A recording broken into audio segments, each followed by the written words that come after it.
Numbers 1.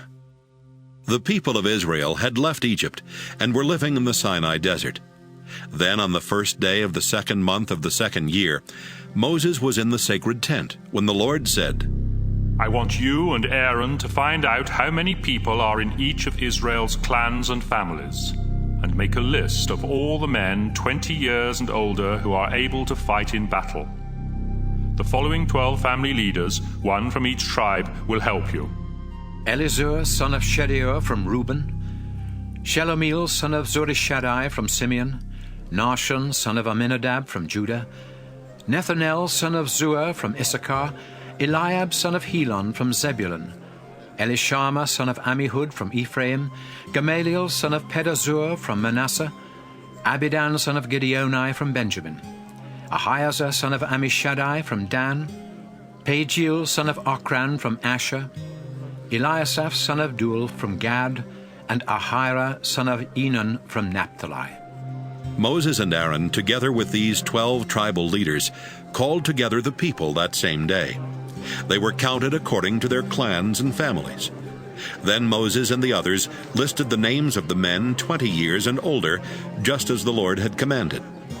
The number of men from each tribe who were at least 20 years old and strong enough to fight in Israel's army was as follows: 46,500 from Reuben, the oldest son of Jacob; 59,300 from Simeon; 45,650 from Gad; 74,600 from Judah; 54,400 from Issachar; 57,400 from Zebulun; 40,500 from Ephraim; 32,200 from Manasseh; 35,400 from Benjamin; 62,700 from Dan; 41,500 from Asher; 53,400 from Naphtali.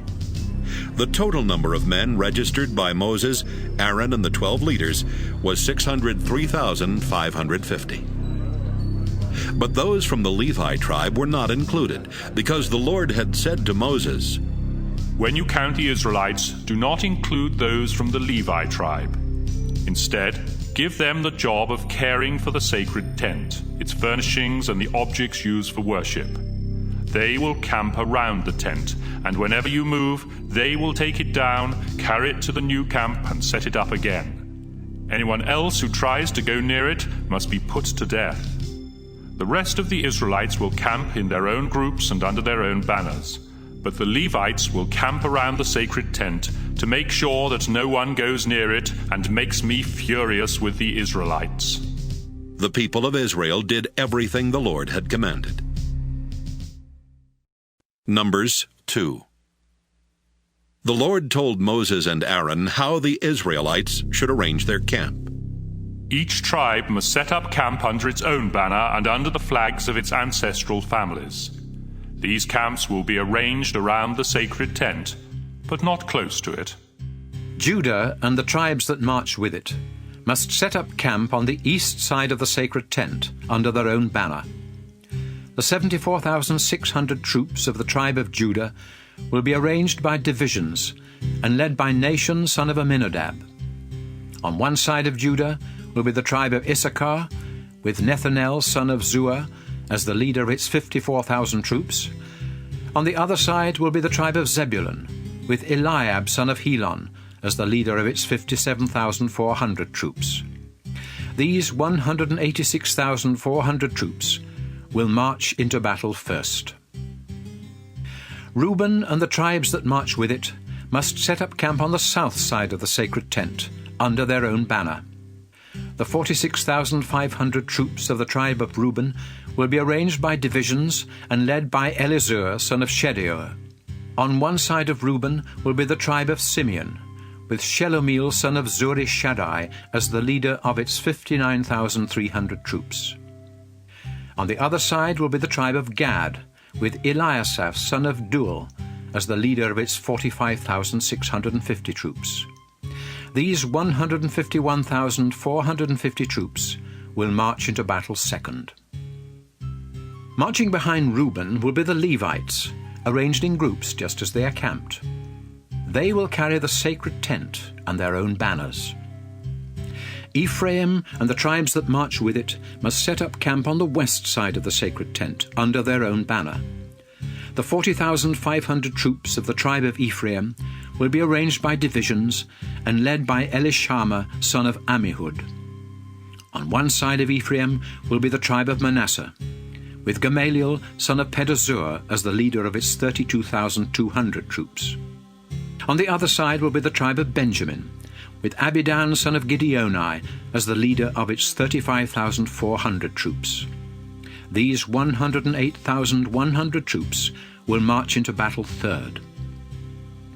Dan and the tribes that march with it must set up camp on the north side of the sacred tent, under their own banner. The 62,700 troops of the tribe of Dan will be arranged by divisions and led by Ahiezer, son of Ammishaddai.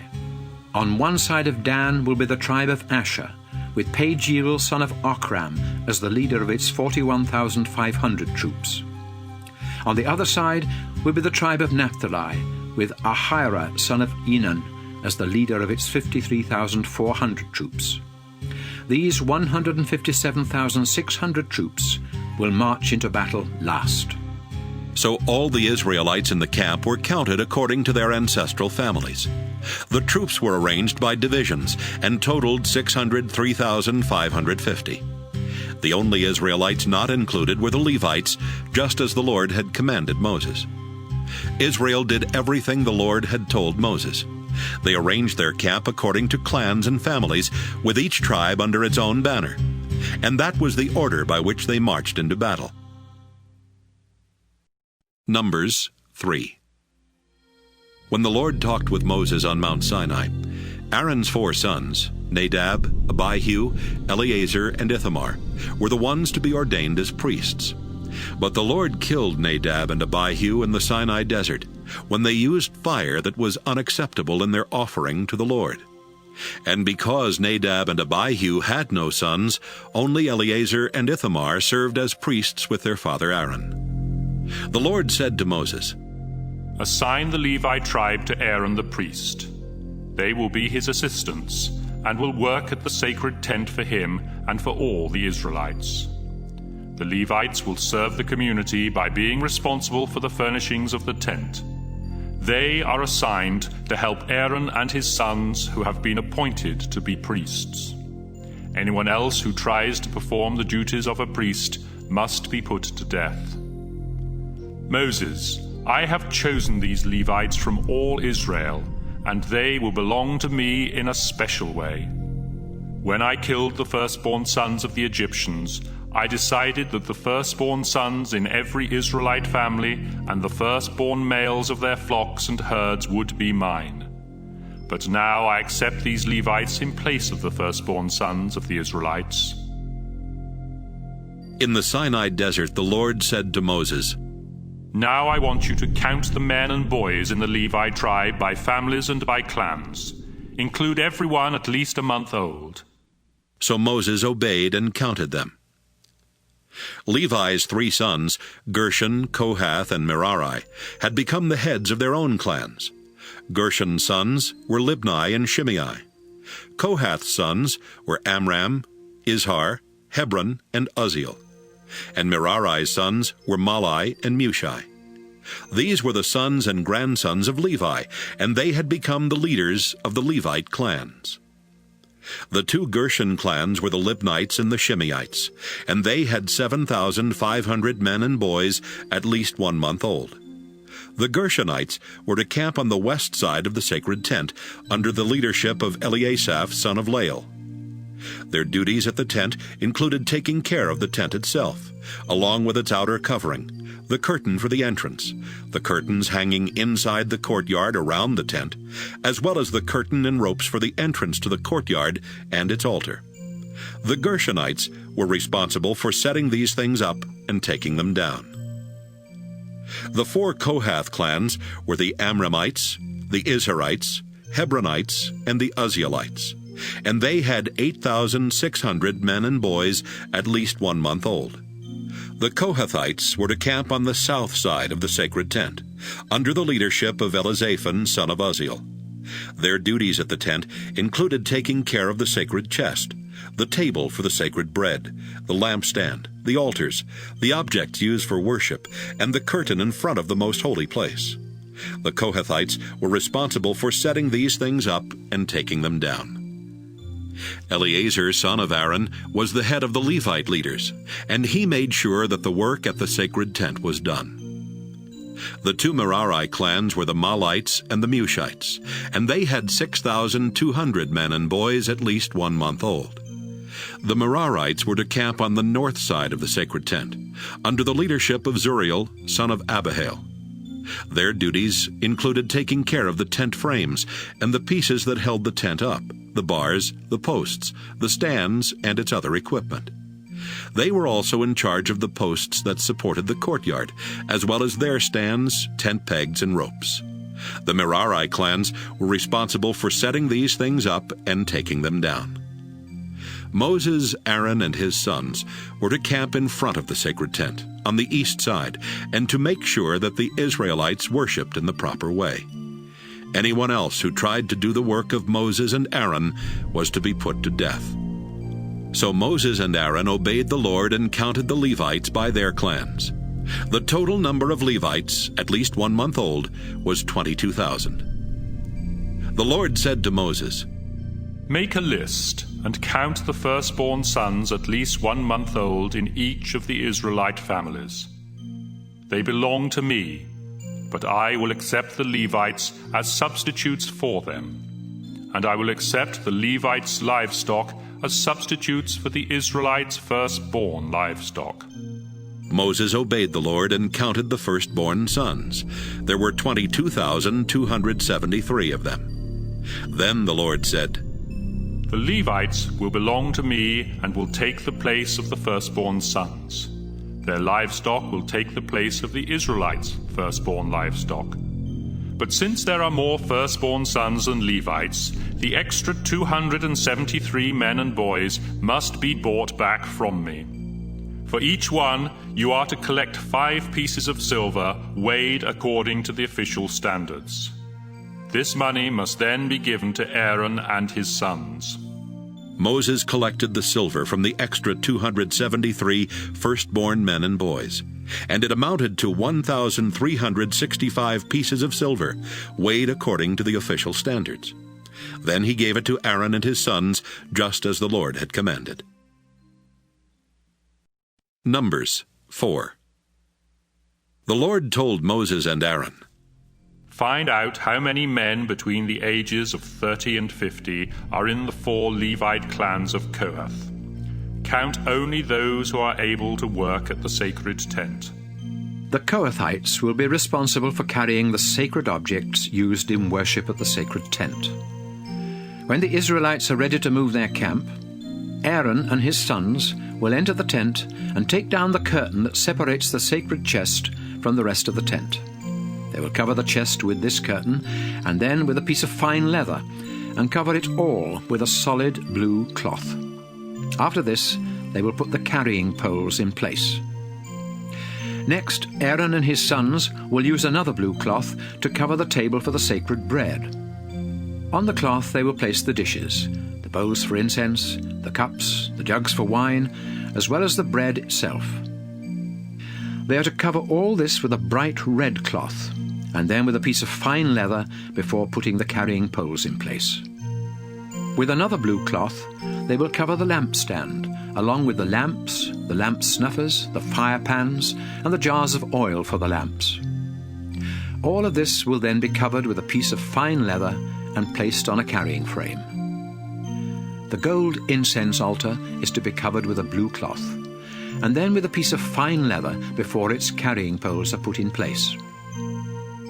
Next, Aaron and his sons will take blue cloth and wrap all the objects used in worship at the sacred tent.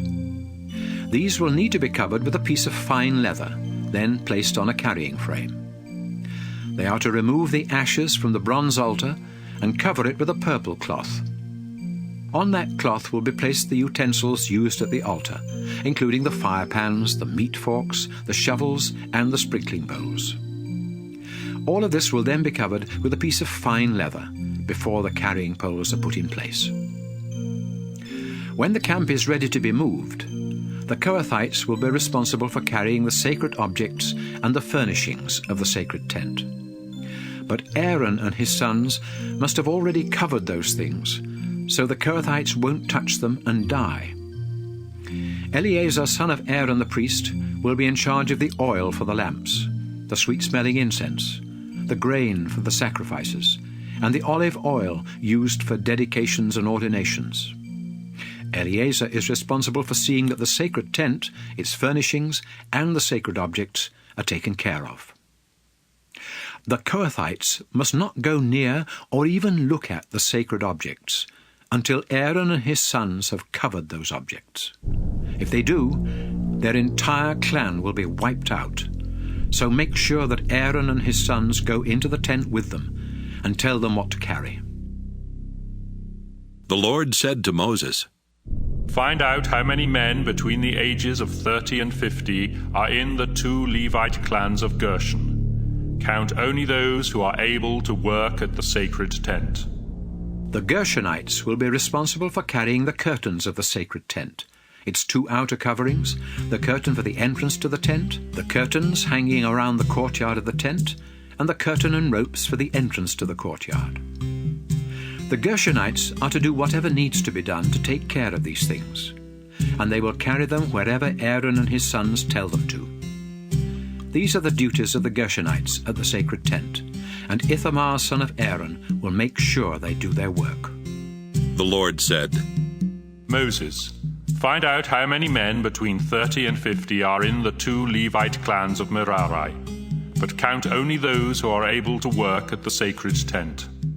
The Merarites will be responsible for carrying the frames of the tent and its other pieces, including the bars, the posts, the stands, as well as the posts that support the courtyard, together with their stands, tent pegs, and ropes. The Merarites are to be told exactly what objects they are to carry, and Ithamar, son of Aaron, will make sure they do their work. Moses, Aaron, and the other Israelite leaders obeyed the Lord and counted the Levi tribe by families and clans to find out how many men there were between the ages of 30 and 50 who could work at the sacred tent. There were 2,750 Kohathites, 2,630 Gershonites, and 3,200 Merarites, making a total of 8,580. Then they were all assigned their duties. Numbers 5. The Lord told Moses to say to the people of Israel, Put out of the camp everyone who has leprosy, or a bodily discharge, or who has touched a dead body. Now that I live among my people, their camp must be kept clean. The Israelites obeyed the Lord's instructions. The Lord told Moses to say to the community of Israel, If any of you commit a crime against someone, you have sinned against me. You must confess your guilt and pay the victim in full for whatever damage has been done, plus a fine of 20%. If the victim has no relative who can accept this money, it belongs to me and will be paid to the priest. In addition to that payment, you must take a ram for the priest to sacrifice, so your sin will be forgiven.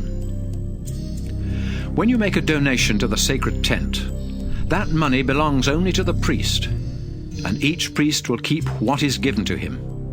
The Lord told Moses to say to the people of Israel, Suppose a man becomes jealous and suspects that his wife has been unfaithful, but he has no proof. He must take his wife to the priest, together with 2 pounds of ground barley, as an offering to find out if she is guilty. No olive oil or incense is to be put on that offering. The priest is to have the woman stand at my altar, where he will pour sacred water into a clay jar and stir in some dust from the floor of the sacred tent.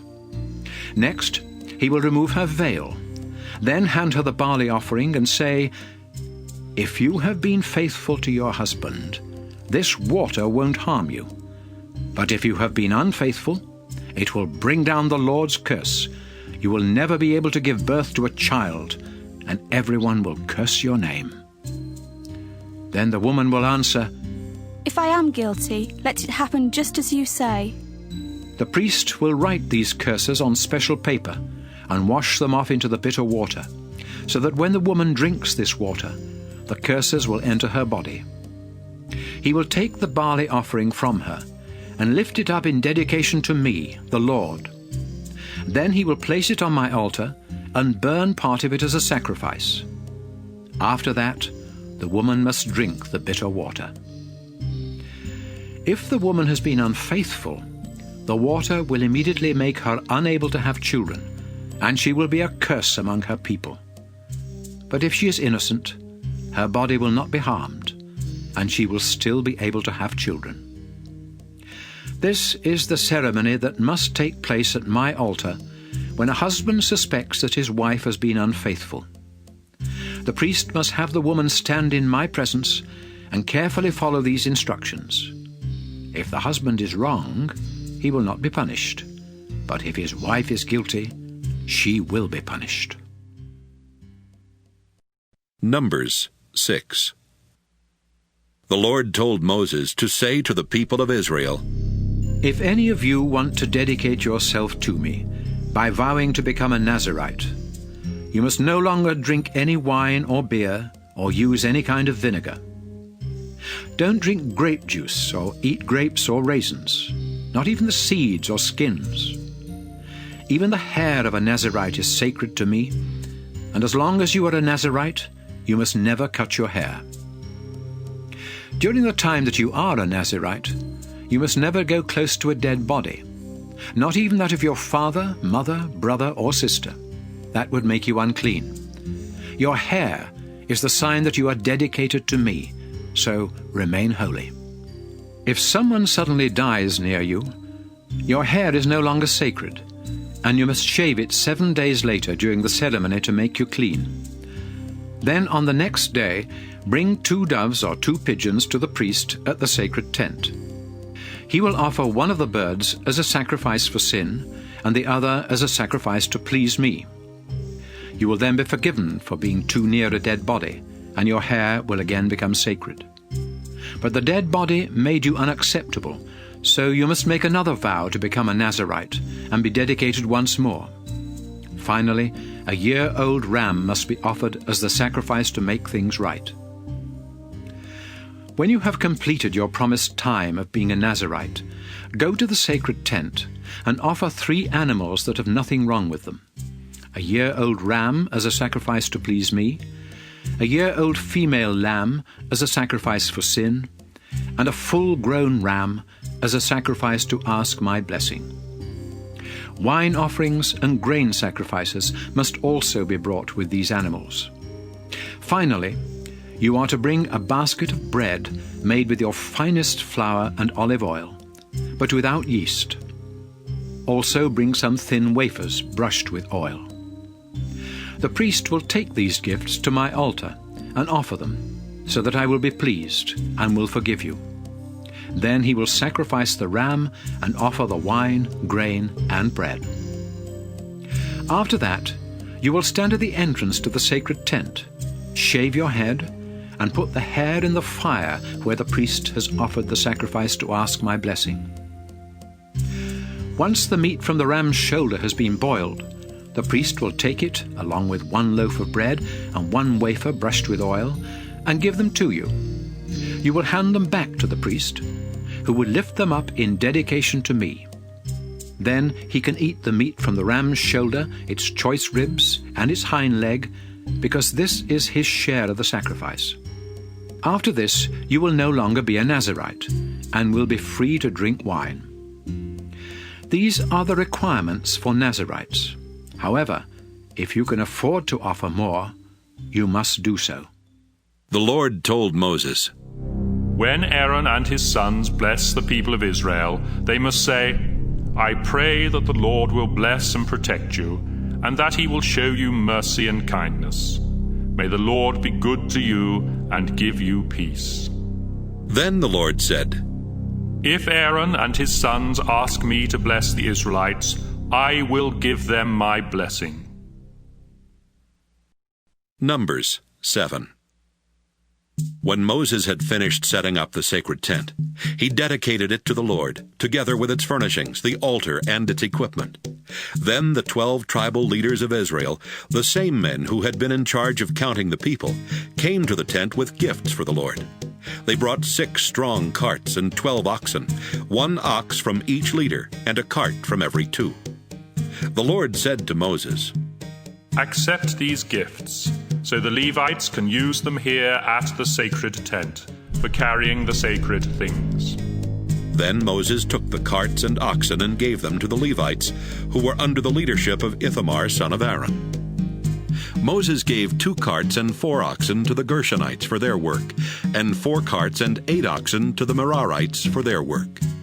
But Moses did not give any to the Kohathites, because they were in charge of the sacred objects that had to be carried on their shoulders. On the day the altar was dedicated, the 12 leaders brought offerings for its dedication. The Lord said to Moses, "Each day 1 leader is to give his offering for the dedication."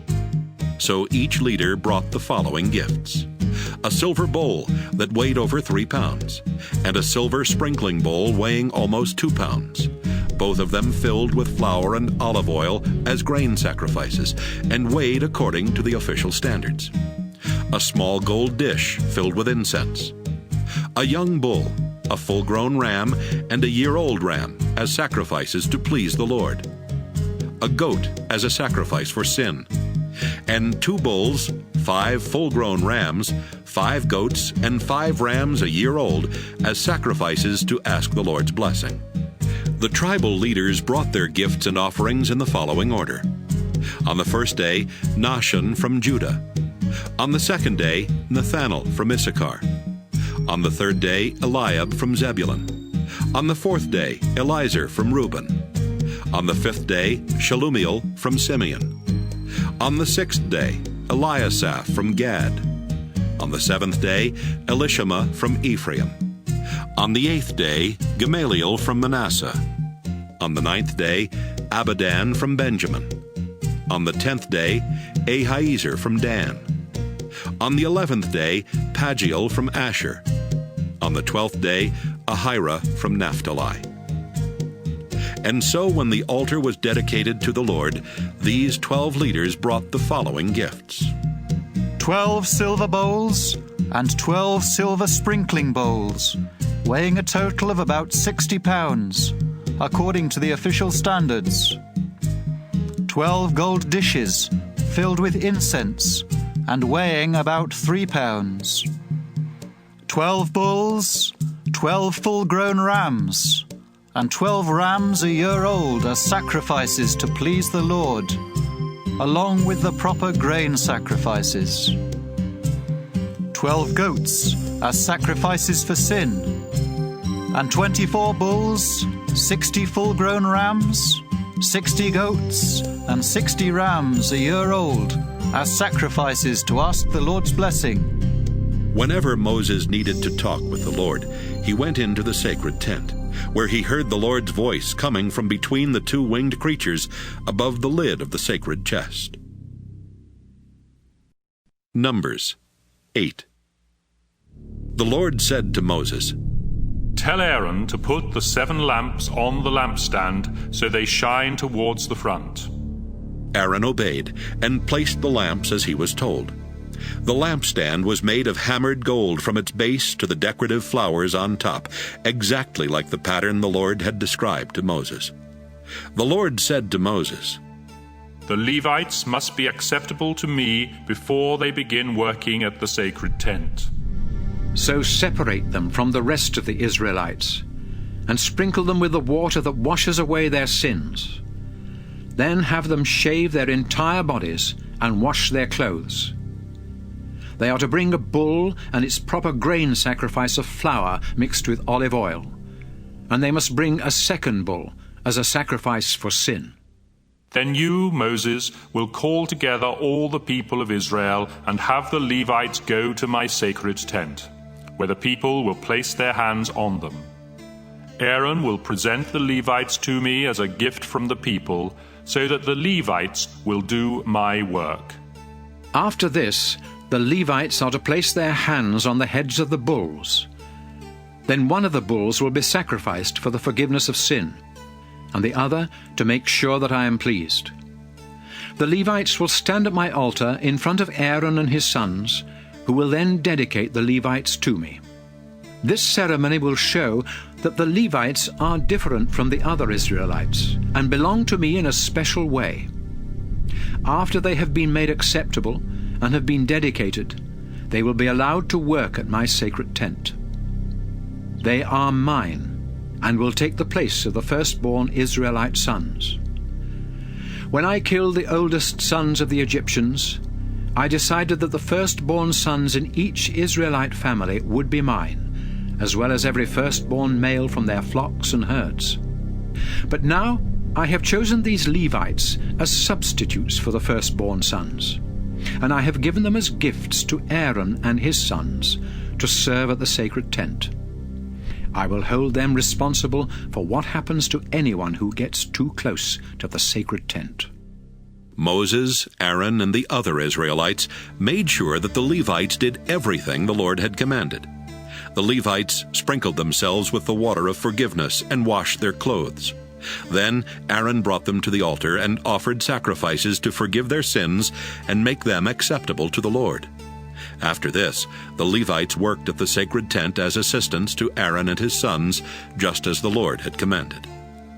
The Lord also told Moses, Levites who are between the ages of 25 and 50 can work at my sacred tent. But once they turn 50, they must retire. They may help the other Levites in their duties, but they must no longer be responsible for any work themselves. Remember this when you assign their duties. Numbers 9.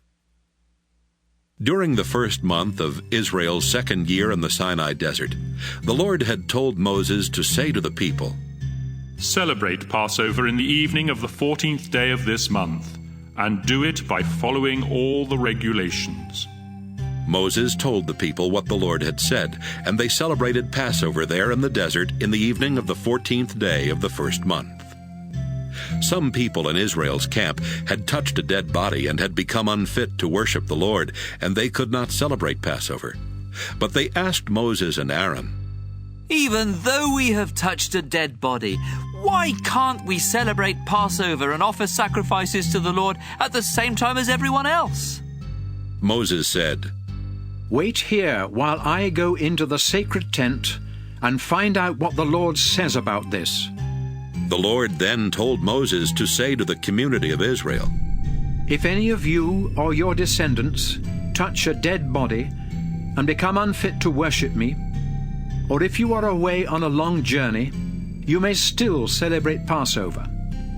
But it must be done in the second month, in the evening of the 14th day. Eat the Passover lamb with thin bread and bitter herbs, and don't leave any of it until morning, or break any of the animal's bones. Be sure to follow these regulations. But if any of you refuse to celebrate Passover when you are not away on a journey, you will no longer belong to my people. You will be punished because you did not offer sacrifices to me at the proper time. Anyone, including foreigners who live among you, can celebrate Passover if they follow all the regulations. As soon as the sacred tent was set up, a thick cloud appeared and covered it. The cloud was there each day, and during the night a fire could be seen in it. The Lord used this cloud to tell the Israelites when to move their camp and where to set it up again. As long as the cloud covered the tent, the Israelites did not break camp. But when the cloud moved, they followed it, and wherever it stopped, they camped and stayed there, whether it was only one night, a few days, a month, or even a year. As long as the cloud remained over the tent, the Israelites stayed where they were. But when the cloud moved, so did the Israelites. They obeyed the Lord's commands and went wherever he directed Moses. Numbers 10. The Lord told Moses, Have someone make 2 trumpets out of hammered silver. These will be used to call the people together and to give the signal for moving your camp. If both trumpets are blown, everyone is to meet with you at the entrance to the sacred tent. But if just one is blown, only the 12 tribal leaders need to come together. Give a signal on a trumpet when it is time to break camp. The first blast will be the signal for the tribes camped on the east side, and the second blast will be the signal for those on the south. But when you want everyone to come together, sound a different signal on the trumpet. The priests of Aaron's family will be the ones to blow the trumpets, and this law will never change. Whenever you go into battle against an enemy attacking your land, give a warning signal on the trumpets. Then I, the Lord, will hear it and rescue you. During the celebration of the New Moon Festival and other religious festivals, sound the trumpets while you offer sacrifices. This will be a reminder that I am the Lord your God. On the 12th day of the second month of that same year, the cloud over the sacred tent moved on. So the Israelites broke camp and left the Sinai desert. And sometime later, the cloud stopped in the Paran desert. This was the first time the Lord had told Moses to command the people of Israel to move on. Judah and the tribes that camped alongside it marched out first, carrying their banner. Nahshon, son of Amminadab, was the leader of the Judah tribe. Nathaniel, son of Zuar, was the leader of the Issachar tribe. And Eliab, son of Helon, was the leader of the Zebulun tribe. The sacred tent had been taken down, and the Gershonites and the Merarites carried it, marching behind the Judah camp. Reuben and the tribes that camped alongside it marched out second, carrying their banner. Elizur, son of Shedeur, was the leader of the Reuben tribe. Shelumiel, son of Zurishaddai, was the leader of the Simeon tribe. And Eliasaph, son of Deuel, was the leader of the Gad tribe. Next were the Kohathites, carrying the objects for the sacred tent, which was to be set up before they arrived at the new camp. Ephraim and the tribes that camped alongside it marched next, carrying their banner. Elishama, son of Ammihud, was the leader of the Ephraim tribe. Gamaliel, son of Pedazur, was the leader of the Manasseh tribe. And Abidan, son of Gideoni, was the leader of the Benjamin tribe. Dan and the tribes that camped alongside it were to protect the Israelites against an attack from behind, and so they marched last, carrying their banner. Ahiezer, son of Ammishaddai, was the leader of the tribe of Dan. Pagiel, son of Ochran, was the leader of the Asher tribe. And Ahira, son of Enan, was the leader of the Naphtali tribe. This was the order in which the Israelites marched each time they moved their camp. Hobab the Midianite, the father-in-law of Moses, was there. And Moses said to him, We're leaving for the place the Lord has promised us. He has said that all will go well for us. So come along, and we will make sure that all goes well for you. No, I won't go, Hobab answered. I'm returning home to be with my own people. Please go with us. Moses said, You can be our guide because you know the places to camp in the desert. Beside that, if you go, we will give you a share of the good things the Lord gives us. The people of Israel began their journey from Mount Sinai. They traveled 3 days, and the Levites who carried the sacred chest led the way, so the Lord could show them where to camp. And the cloud always stayed with them. Each day, as the Israelites began their journey, Moses would pray, Our Lord, defeat your enemies and make them run.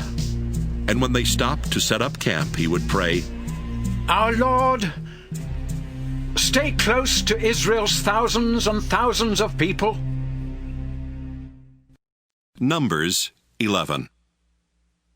One day, the Israelites started complaining about their troubles.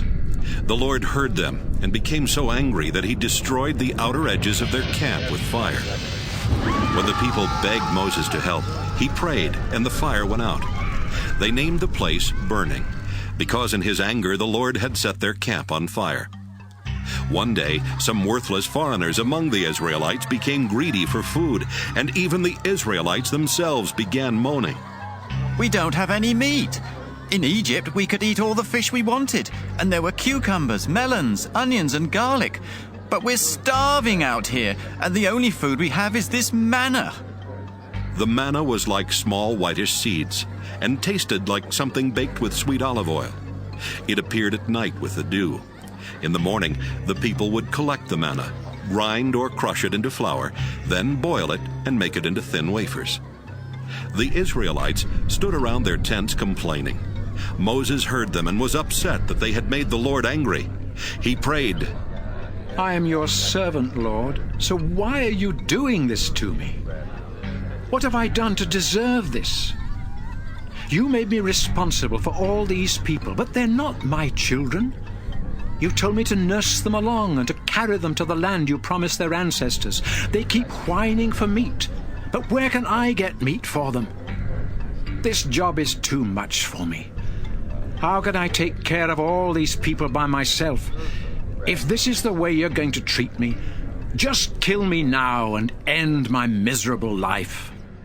The Lord said to Moses, Choose 70 of Israel's respected leaders and go with them to the sacred tent. While I am talking with you there, I will give them some of your authority so they can share responsibility for my people. You will no longer have to care for them by yourself. As for the Israelites, I have heard them complaining about not having meat and about being better off in Egypt. So tell them to make themselves acceptable to me, because tomorrow they will have meat. In fact, they will have meat day after day for a whole month, not just a few days or even 10 or 20. They turned against me and wanted to return to Egypt. Now they will eat meat until they get sick of it. Moses replied, At least 600,000 grown men are here with me. How can you say there will be enough meat to feed them and their families for a whole month? Even if we butchered all of our sheep and cattle or caught every fish in the sea, we wouldn't have enough to feed them. The Lord answered, I can do anything. Watch, and you'll see my words come true. Moses told the people what the Lord had said. Then he chose 70 respected leaders and went with them to the sacred tent. While the leaders stood in a circle around the tent, Moses went inside, and the Lord spoke with him. Then the Lord took some authority from Moses and gave it to the 70 leaders. And when the Lord's Spirit took control of them, they started shouting like prophets, but they did it only this one time. Eldad and Medad were 2 leaders who had not gone to the tent. But when the Spirit took control of them, they began shouting like prophets right there in camp. A boy ran to Moses and told him about Eldad and Medad. Joshua was there helping Moses, as he had done since he was young. And he said to Moses, Sir, you must stop them. But Moses replied, Are you concerned what this might do to me? I wish the Lord would give his Spirit to all his people, so everyone could be a prophet. Then Moses and the 70 leaders went back to camp. Sometime later, the Lord sent a strong wind that blew quails in from the sea until Israel's camp was completely surrounded with birds, piled up about 3 feet high for miles in every direction. The people picked up quails for 2 days. Each person filled at least 50 bushels. Then they spread them out to dry. But before the meat could be eaten, the Lord became angry and sent a disease through the camp. After they had buried the people who had been so greedy for meat, they called the place Graves for the Greedy. Israel then broke camp and traveled to Hazeroth. Numbers 12. Although Moses was the most humble person in all the world, Miriam and Aaron started complaining. Moses had no right to marry that woman from Ethiopia. Who does he think he is? The Lord has spoken to us, not just to him. The Lord heard their complaint and told Moses, Aaron, and Miriam to come to the entrance of the sacred tent. There the Lord appeared in a cloud and told Aaron and Miriam to come closer. Then, after commanding them to listen carefully, he said, I, the Lord, speak to prophets in visions and dreams. But my servant Moses is the leader of my people. He sees me face to face, and everything I say to him is perfectly clear. You have no right to criticize my servant Moses. The Lord became angry at Aaron and Miriam. And after the Lord left and the cloud disappeared from over the sacred tent, Miriam's skin turned white with leprosy. When Aaron saw what had happened to her, he said to Moses, Sir, please don't punish us for doing such a foolish thing. Don't let Miriam's flesh rot away like a child born dead. Moses prayed, Lord God, please heal her. but the Lord replied, Miriam would be disgraced for 7 days if her father had punished her by spitting in her face. So make her stay outside the camp for 7 days before coming back. The people of Israel did not move their camp until Miriam returned 7 days later. Then they left Hazeroth and set up camp in the Paran desert. Numbers 13. The Lord said to Moses, Choose a leader from each tribe and send them into Canaan to explore the land I am giving you. So Moses sent 12 tribal leaders from Israel's camp in the Paran desert, with orders to explore the land of Canaan. And here are their names: Shemua, son of Zachar from Reuben; Shaphat, son of Hori from Simeon; Caleb, son of Jephunneh from Judah; Igal, son of Joseph from Issachar; Joshua, son of Nun from Ephraim; Paltai, son of Raphu from Benjamin; Gadiel, son of Sodai from Zebulun; Gadai, son of Susai from Manasseh; Amiel, son of Gamalai from Dan; Sether, son of Michael from Asher; Nabai, son of Vophsi from Naphtali; and Geuel, son of Machi from Gad. Before Moses sent them into Canaan, he said, After you go through the southern desert of Canaan, continue north into the hill country and find out what those regions are like. Be sure to remember how many people live there, how strong they are, and if they live in open towns or walled cities. See if the land is good for growing crops, and find out what kinds of trees grow there. It's time for grapes to ripen, so try to bring back some of the fruit that grows there. The 12 men left to explore Canaan from the Zin desert in the south, all the way to the town of Rehob near Lebo-Hamath in the north. As they went through the southern desert, they came to the town of Hebron, which was 7 years older than the Egyptian town of Zoan.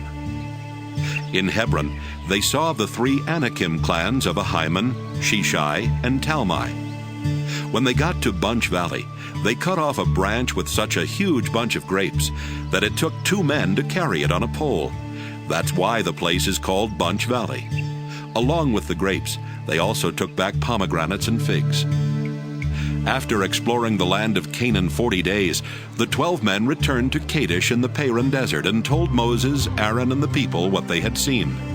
They showed them the fruit and said, Look at this fruit. The land we explored is rich with milk and honey. But the people who live there are strong and their cities are large and walled. We even saw the 3 Anakim clans. Besides that, the Amalekites live in the southern desert. The Hittites, Jebusites, and Amorites are in the hill country, and the Canaanites live along the Mediterranean Sea and the Jordan River. Caleb calmed down the crowd and said, Let's go and take the land. I know we can do it.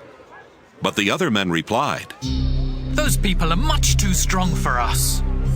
Then they started spreading rumors and saying, We won't be able to grow anything in that soil, and the people are like giants. In fact, we saw the Nephilim, who are the ancestors of the Anakim. They were so big that we felt as small as grasshoppers. Numbers 14. After the Israelites heard the report from the 12 men who had explored Canaan, the people cried all night and complained to Moses and Aaron. We wish we had died in Egypt or somewhere out here in the desert. Is the Lord leading us into Canaan just to have us killed and our women and children captured? We'd be better off in Egypt. Then they said to one another, Let's choose our own leader and go back. Moses and Aaron bowed down to pray in front of the crowd. Joshua and Caleb tore their clothes in sorrow and said, We saw the land ourselves, and it's very good. If we obey the Lord, he will surely give us that land rich with milk and honey. So don't rebel. We have no reason to be afraid of the people who live there. The Lord is on our side, and they won't stand a chance against us. The crowd threatened to stone Moses and Aaron to death, but just then the Lord appeared in a cloud at the sacred tent. The Lord said to Moses, I have done great things for these people, and they still reject me by refusing to believe in my power. So they will no longer be my people. I will destroy them. But I will make you the ancestor of a nation even stronger than theirs. Moses replied, With your mighty power, you rescued your people from Egypt. So please don't destroy us here in the desert. If you do, the Egyptians will hear about it and tell the people of Canaan. Those Canaanites already know that we are your people and that we see you face to face. And they have heard how you lead us with a thick cloud during the day and flaming fire at night. But if you kill us, they will claim it was because you weren't powerful enough to lead us into Canaan as you promised. Show us your great power, Lord. You promised that you love to show mercy and kindness. And you said that you are very patient, but that you will punish everyone guilty of doing wrong, not only them, but their children and grandchildren as well. You are merciful, and you treat people better than they deserve. So please forgive these people, just as you have forgiven them ever since they left Egypt. Then the Lord said to Moses, In answer to your prayer, I do forgive them. But as surely as I live and my power has no limit, I swear that not one of these Israelites will enter the land I promised to give their ancestors. These people have seen my power in Egypt and in the desert, but they will never see Canaan. They have disobeyed and tested me too many times. But my servant Caleb isn't like the others. So, because he has faith in me, I will allow him to cross into Canaan, and his descendants will settle there. Now listen, Moses. The Amalekites and the Canaanites live in the valleys of Canaan. And tomorrow morning you'll need to turn around and head back into the desert toward the Red Sea. The Lord told Moses and Aaron to give this message to the people of Israel. You sinful people have complained against me too many times.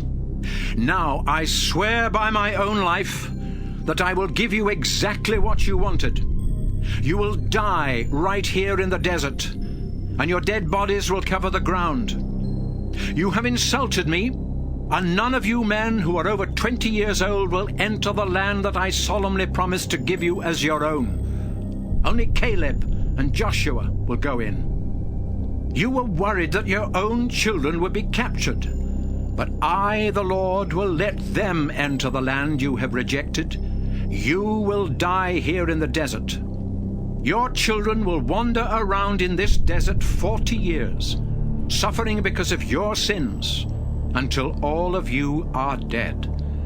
I will cruelly punish you every day for the next 40 years, 1 year for each day that the land was explored. You sinful people who ganged up against me will die here in the desert. 10 of the men sent to explore the land had brought back bad news and had made the people complain against the Lord. So he sent a deadly disease that killed those men, but he let Joshua and Caleb live. The people of Israel were very sad after Moses gave them the Lord's message. So they got up early the next morning and got ready to head toward the hill country of Canaan. They said, We were wrong to complain about the Lord. Let's go into the land that he promised us. But Moses replied, You're disobeying the Lord. Your plan won't work, so don't even try it. The Lord refuses to help you because you turned your backs on him. The Amalekites and the Canaanites are your enemies, and they will attack and defeat you. But the Israelites ignored Moses and marched toward the hill country, even though the sacred chest and Moses did not go with them. The Amalekites and the Canaanites came down from the hill country, defeated the Israelites, and chased them as far as the town of Hormah. Numbers 15.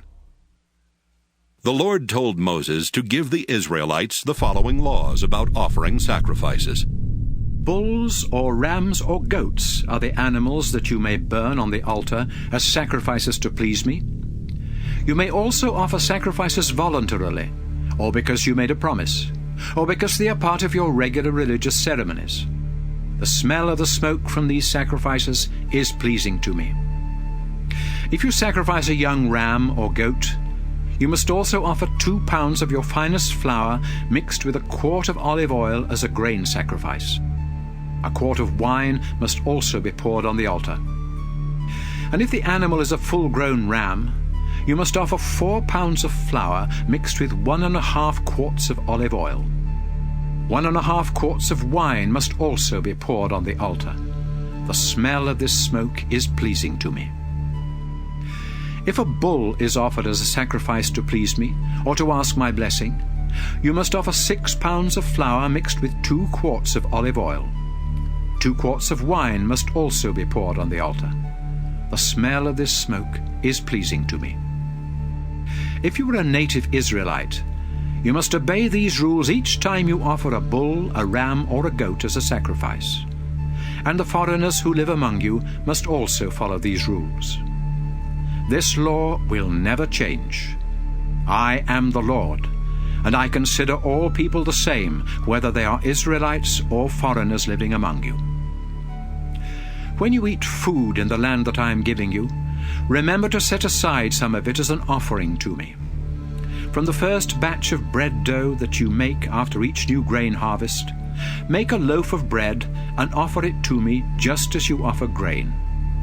All your descendants must follow this law and offer part of the first batch of bread dough. The Lord also told Moses to tell the people what must be done if they ever disobey his laws. If all of you disobey one of my laws without meaning to, you must offer a bull as a sacrifice to please me, together with a grain sacrifice, a wine offering, and a goat as a sacrifice for sin. Then the priest will pray and ask me to forgive you. And since you did not mean to do wrong, and you offered sacrifices, the sin of everyone, both Israelites and foreigners among you, will be forgiven. But if one of you does wrong without meaning to, you must sacrifice a year-old female goat as a sacrifice for sin. The priest will then ask me to forgive you, and your sin will be forgiven. The law will be the same for anyone who does wrong without meaning to, whether an Israelite or a foreigner living among you. But if one of you does wrong on purpose, whether Israelite or foreigner, you have sinned against me by disobeying my laws. You will be sent away and will no longer live among the people of Israel. Once, while the Israelites were traveling through the desert, a man was caught gathering firewood on the Sabbath. He was taken to Moses, Aaron, and the rest of the community, but no one knew what to do with him, so he was not allowed to leave. Then the Lord said to Moses, "Tell the people to take that man outside the camp and stone him to death." So he was killed just as the Lord had commanded Moses. The Lord told Moses to say to the people of Israel, "Sew tassels onto the bottom edge of your clothes, and tie a purple string to each tassel. These will remind you that you must obey my laws and teachings. And when you do, you will be dedicated to me and won't follow your own sinful desires. I am the Lord your God, who led you out of Egypt." Numbers 16. Korah, son of Izhar, was a Levite from the Kohathite clan. One day he called together Dathan, Abiram, and On from the Reuben tribe, and the 4 of them decided to rebel against Moses. So they asked 250 respected Israelite leaders for their support, and together they went to Moses and Aaron and said, "Why do you think you're so much better than anyone else? We're part of the Lord's holy people, and He's with all of us. What makes you think you're the only ones in charge?" When Moses heard this, he knelt down to pray. Then he said to Korah and his followers, "Tomorrow morning, the Lord will show us the person he has chosen to be his priest, and that man will faithfully serve him. Korah, now here is what you and your followers must do. Get some fire pans, fill them with coals and incense, and place them near the sacred tent. and the man the Lord chooses will be his priest. Korah, this time you Levites have gone too far. You know that the God of Israel has chosen you Levites from all Israel to serve him by being in charge of the sacred tent and by helping the community to worship in the proper way. What more do you want? The Lord has given you a special responsibility, and now, Korah, you think you should also be his priest. You and your followers have rebelled against the Lord, not against Aaron. Then Moses sent for Dathan and Abiram, but they sent back this message. We won't come. It's bad enough that you took us from our rich farmland in Egypt to let us die here in the desert. Now you also want to boss us around. You keep promising us rich farmlands with fertile fields and vineyards. But where are they? Stop trying to trick these people. No, we won't come to see you. Moses was very angry and said to the Lord, Don't listen to these men. I haven't done anything wrong to them. I haven't taken as much as a donkey. Then he said to Korah, Tomorrow you and your followers must go with Aaron to the Lord's sacred tent. Each of you take along your fire pan with incense in it and offer the incense to the Lord. The next day, the men placed incense and coals in their fire pans and stood with Moses and Aaron at the entrance to the sacred tent. Meanwhile, Korah had convinced the rest of the Israelites to rebel against their two leaders. When that happened, the Lord appeared in all his glory and said to Moses and Aaron, Get away from the rest of the Israelites so I can kill them right now. But the two men bowed down and prayed, Our God, you gave these people life. Why would you punish everyone here when only one man has sinned? The Lord answered Moses, Tell the people to stay away from the tents of Korah, Dathan, and Abiram. Moses walked over to Dathan and Abiram, and the other leaders of Israel followed. Then Moses warned the people, Get away from the tents of these sinful men. Don't touch anything that belongs to them, or you'll be wiped out. So everyone moved away from those tents except Korah, Dathan, Abiram, and their families. Moses said to the crowd, The Lord has chosen me and told me to do these things. It wasn't my idea. And here's how you will know. If these men die a natural death, it means the Lord hasn't chosen me. But suppose the Lord does something that has never been done before. For example, what if a huge crack appears in the ground, and these men and their families fall into it and are buried alive, together with everything they own? Then you will know they have turned their backs on the Lord. As soon as Moses said this, the ground under the men opened up and swallowed them alive, together with their families and everything they owned. Then the ground closed back up, and they were gone. The rest of the Israelites heard their screams, so they ran off shouting, We don't want that to happen to us. Suddenly, the Lord sent a fire that burned up the 250 men who had offered incense to him. Then the Lord said to Moses, Tell Aaron's son Eleazar to take the fire pans from the smoldering fire and scatter the coals. The pans are now sacred because they were used for offering incense to me. Have them hammered into a thin layer of bronze as a covering for the altar.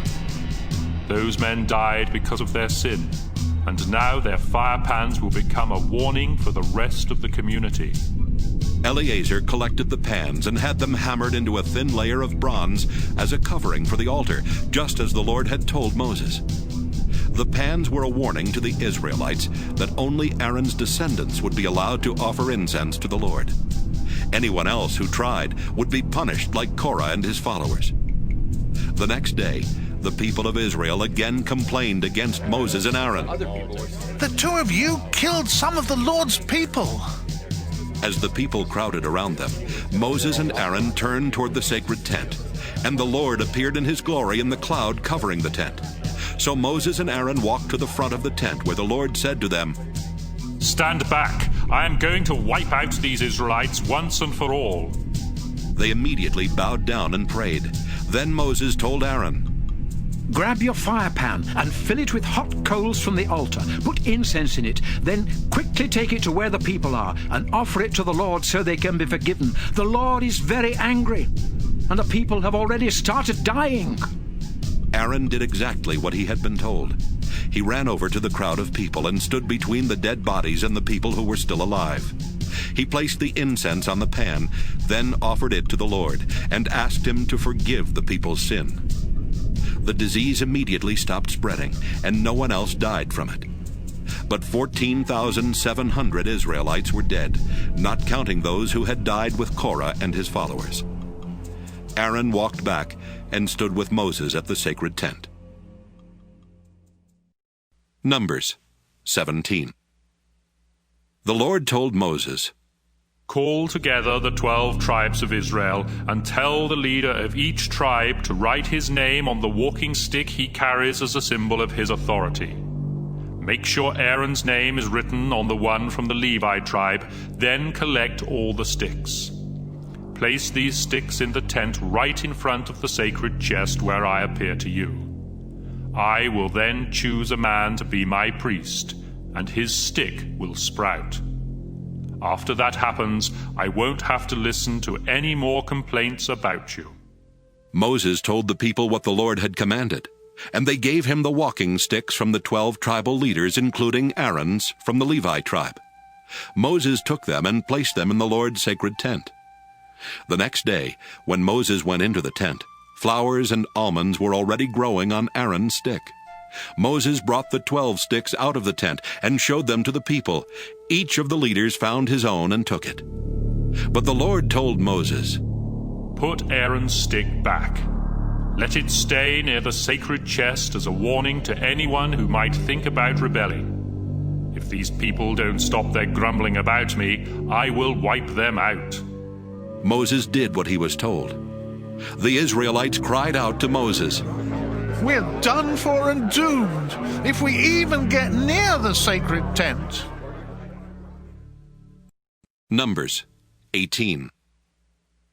The Lord said to Aaron, You, your sons, and the other Levites of the Kohath clan are responsible for what happens at the sacred tent, and you and your sons will be responsible for what the priests do. The Levites are your relatives and are here to help you in your service at the tent. You must see that they perform their duties. But if they go near any of the sacred objects or the altar, all of you will die. No one else is allowed to take care of the sacred tent or to do anything connected with it. Follow these instructions so I won't become angry and punish the Israelites ever again. I alone chose the Levites from all the other tribes to belong to me, and I have given them to you as your helpers. But only you and your sons can serve as priests at the altar and in the most holy place. Your work as priests is a gift from me, and anyone else who tries to do that work must be put to death. The Lord said to Aaron, I have put you in charge of the sacred gifts and sacrifices that the Israelites bring to me. And from now on, you, your sons, and your descendants will receive part of the sacrifices for sin, as well as part of the grain sacrifices, and the sacrifices to make things right. Your share of these sacrifices will be the parts not burned on the altar. Since these things are sacred, they must be eaten near the sacred tent, but only men are allowed to eat them. You will also receive part of the special gifts and offerings that the Israelites bring to me. Any member of your family who is clean and acceptable for worship can eat these things. For example, when the Israelites bring me the first batches of oil, wine, and grain, you can have the best parts of those gifts. And the first part of the crops from their fields and vineyards also belongs to you. The people will offer this to me. Then anyone in your family who is clean may have some of it. Everything in Israel that has been completely dedicated to me will now belong to you. The firstborn son in every Israelite family, as well as the firstborn males of their flocks and herds, belong to me. But a firstborn son and every firstborn donkey must be bought back from me. The price for a firstborn son who is at least 1 month old will be 5 pieces of silver, weighed according to the official standards. However, all firstborn cattle, sheep, and goats belong to me and cannot be bought back. Splatter their blood on the altar, and send their fat up in smoke, so I can smell it and be pleased. You are allowed to eat the meat of those animals, just as you can eat the choice ribs and the right hind leg of the special sacrifices. From now on, the sacred offerings that the Israelites give to me will belong to you, your sons, and your daughters. This is my promise to you and your descendants, and it will never change. You will not receive any land in Israel as your own. I am the Lord, and I will give you whatever you need. 10% of the Israelites' crops and 1 out of every 10 of their newborn animals belong to me. But I am giving all this to the Levites as their pay for the work they do at the sacred tent. They are the only ones allowed to work at the tent, and they must not let anyone else come near it. Those who do must be put to death, and the Levites will also be punished. This law will never change. Since the Levites won't be given any land in Israel as their own, they will be given the crops and newborn animals that the Israelites offer to me. The Lord told Moses to say to the Levites, When you receive from the people of Israel 10% of their crops and newborn animals, you must offer 1/10 of that to me. Just as the Israelites give me part of their grain and wine, you must set aside part of what you receive as an offering to me. That amount must then be given to Aaron, so the best of what you receive will be mine. After you have dedicated the best parts to me, you can eat the rest, just as the Israelites eat part of their grain and wine after offering them to me. Your share may be eaten anywhere by anyone in your family, because it is your pay for working at the sacred tent. You won't be punished for eating it, as long as you have already offered the best parts to me. The gifts and sacrifices brought by the people must remain sacred, and if you eat any part of them before they are offered to me, you will be put to death. Numbers 19. The Lord gave Moses and Aaron the following law. The people of Israel must bring Moses a reddish-brown cow that has nothing wrong with it and that has never been used for plowing. Moses will give it to Eleazar the priest. Then it will be led outside the camp and killed while Eleazar watches. He will dip his finger into the blood and sprinkle it 7 times in the direction of the sacred tent. Then the whole cow, including its skin, meat, blood, and insides, must be burned. A priest is to throw a stick of cedar wood, a hyssop branch, and a piece of red yarn into the fire. After the ceremony, the priest is to take a bath and wash his clothes.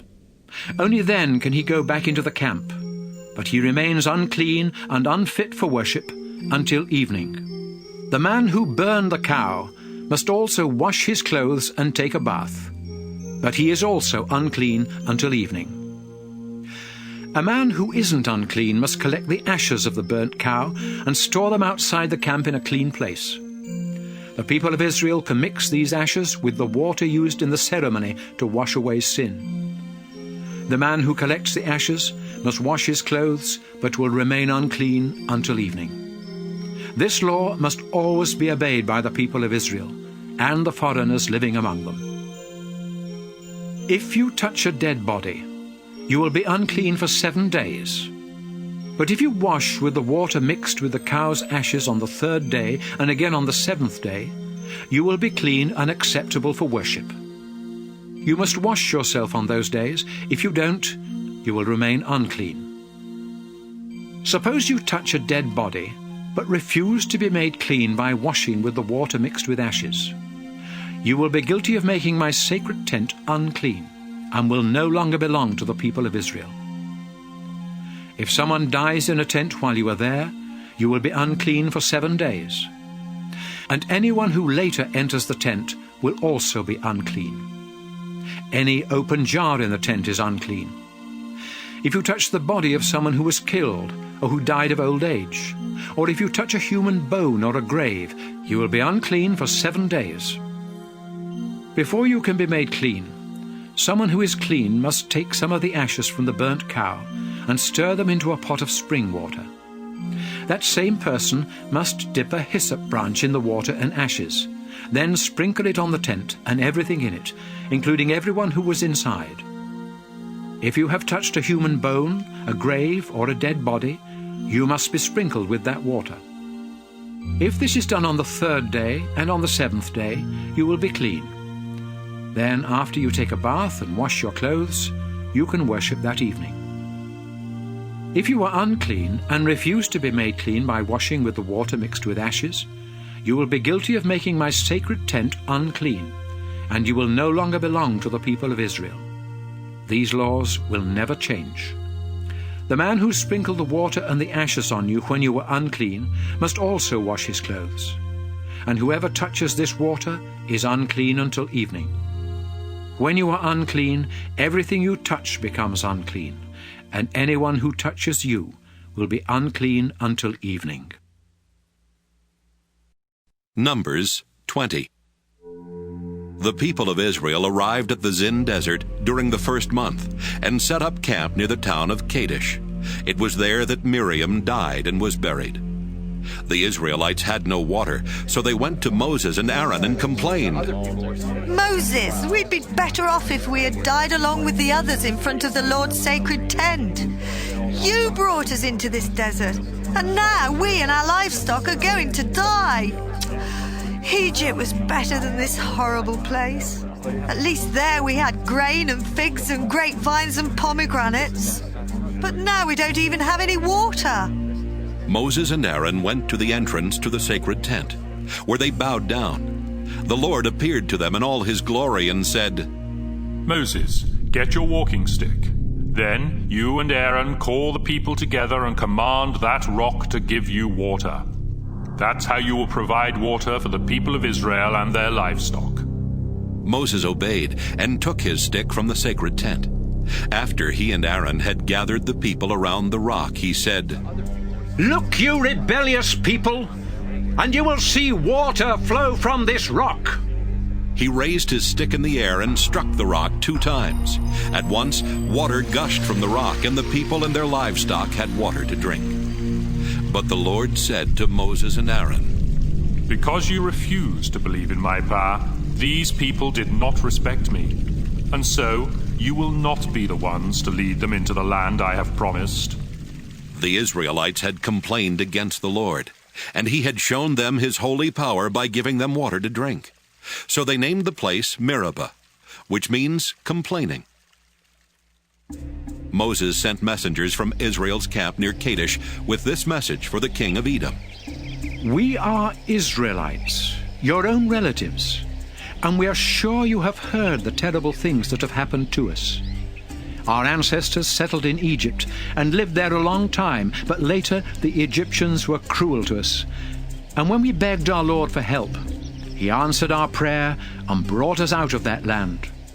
Now we are camped at the border of your territory, near the town of Kadesh. Please let us go through your country. We won't go near your fields and vineyards, and we won't drink any water from your wells. We will stay on the main road until we leave your territory. But the Edomite king answered, No, I won't let you go through our country, and if you try, we will attack you. Moses sent back this message. We promise to stay on the main road, and if any of us or our livestock drink your water, we will pay for it. We just want to pass through. But the Edomite king insisted. You can't go through our land. Then Edom sent out its strongest troops to keep Israel from passing through its territory.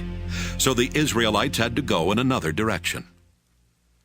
After the Israelites had left Kadesh and had gone as far as Mount Hor on the Edomite border, the Lord said, Aaron, this is where you will die. You and Moses disobeyed me at Meribah, and so you will not enter the land I promised the Israelites. Moses, go with Aaron and his son Eleazar to the top of the mountain. Then take Aaron's priestly robe from him and place it on Eleazar. Aaron will die there." Moses obeyed, and everyone watched as he and Aaron and Eleazar walked to the top of Mount Hor. Moses then took the priestly robe from Aaron and placed it on Eleazar. Aaron died there. When Moses and Eleazar came down, the people knew that Aaron had died, and they mourned his death for 30 days. Numbers 21. The Canaanite king of Arad lived in the southern desert of Canaan, and when he heard that the Israelites were on their way to the village of Atharim, he attacked and took some of them hostage. The Israelites prayed, "Our Lord, if you will help us defeat these Canaanites, we'll completely destroy their towns and everything in them to show that they belong to you." The Lord answered their prayer and helped them wipe out the Canaanite army and completely destroy their towns. That's why one of the towns is named Hormah, which means destroyed place. The Israelites had to go around the territory of Edom, so when they left Mount Hor, they headed south toward the Red Sea. But along the way, the people became so impatient that they complained against God and said to Moses, "Did you bring us out of Egypt just to let us die in the desert? There's no water out here, and we can't stand this awful food." Then the Lord sent poisonous snakes that bit and killed many of them. Some of the people went to Moses and admitted, "It was wrong of us to insult you and the Lord. Now please ask him to make these snakes go away." Moses prayed, and the Lord answered, "Make a snake out of bronze and place it on top of a pole. Anyone who gets bitten can look at the snake and won't die." Moses obeyed the Lord, and all of those who looked at the bronze snake lived, even though they had been bitten by the poisonous snakes. As the Israelites continued their journey to Canaan, they camped at Oboth, then at Abarim in the desert east of Moab, and then in the Zered Gorge. After that, they crossed the Arnon River Gorge and camped in the Moabite desert bordering Amorite territory. The Arnon was the border between the Moabites and the Amorites. A song in the book of the Lord's battles mentions the town of Waheb with its creeks in the territory of Suphah. It also mentions the Arnon River with its valleys that lie alongside the Moabite border and extend to the town of Ar. From the Arnon, the Israelites went to the well near the town of Beer, where the Lord had said to Moses, "Call the people together, and I will give them water to drink." That's also the same well the Israelites sang about in this song. "Let's celebrate! The well has given us water. With their royal scepters, our leaders pointed out where to dig the well." The Israelites left the desert and camped near the town of Mattanah, then at Nahaliel, and then at Bamoth. Finally, they reached the Moabite territory, where they camped near Mount Pisgah in a valley overlooking the desert north of the Dead Sea. The Israelites sent this message to King Sihon of the Amorites. "Please let us pass through your territory. We promise to stay away from your fields and vineyards, and we won't drink any water from your wells. As long as we're in your land, we won't get off the main road." But Sihon refused to let Israel travel through his land. Instead, he called together his entire army and marched into the desert to attack Israel near the town of Jahaz. Israel defeated them and took over the Amorite territory from the Arnon River Gorge in the south to the Jabbok River Gorge in the north. Beyond the Jabbok was the territory of the Ammonites, who were much stronger than Israel. The Israelites settled in the Amorite towns, including the capital city of Heshbon, with its surrounding villages. King Sihon had ruled from Heshbon after defeating the Moabites and taking over their land north of the Arnon River Gorge. That's why the Amorites had written this poem about Heshbon. "Come and rebuild Heshbon, King Sihon's capital city. His armies marched out like fiery flames, burning down the town of Ar and destroying the hills along the Arnon River. You Moabites are done for. Your god Chemosh deserted your people. They were captured, taken away by King Sihon the Amorite. We completely defeated Moab. The towns of Heshbon and Dibon, of Nophah and Medeba are ruined and gone. After the Israelites had settled in the Amorite territory, Moses sent some men to explore the town of Jazer. Later, the Israelites captured the villages surrounding it and forced out the Amorites who lived there. The Israelites headed toward the region of Bashan, where King Og ruled, and he led his entire army to Edrei to meet Israel in battle. The Lord said to Moses, "Don't be afraid of Og. I will help you defeat him and his army, just as you did King Sihon, who ruled Heshbon. Og's territory will be yours." So the Israelites wiped out Og, his family, and his entire army. There were no survivors. Then Israel took over the land of Bashan. Numbers 22. Israel moved from there to the hills of Moab, where they camped across the Jordan River from the town of Jericho. When King Balak of Moab and his people heard how many Israelites there were and what they had done to the Amorites, he and the Moabites were terrified and panicked. They said to the Midianite leaders, "That bunch of Israelites will wipe out everything in sight, like a bull eating grass in a field." So King Balak sent a message to Balaam, son of Beor, who lived among his relatives in the town of Pethor, near the Euphrates River. It said, "I need your help. A huge group of people has come here from Egypt and settled near my territory. They are too powerful for us to defeat. So would you come and place a curse on them? Maybe then we can run them off. I know that anyone you bless will be successful, but anyone you curse will fail." The leaders of Moab and Midian left and took along money to pay Balaam for his work. When they got to his house, they gave him Balak's message. "Spend the night here," Balaam replied, "and tomorrow I will tell you the Lord's answer." So the officials stayed at his house. During the night, God asked Balaam, "Who are these people at your house?" "They are messengers from King Balak of Moab." Balaam answered, "He sent them to ask me to go to Moab and place a curse on the people who have come there from Egypt. They have settled everywhere around him, and he wants to run them off." But God replied, "Don't go with Balak's messengers. I have blessed those people who have come from Egypt, so don't curse them."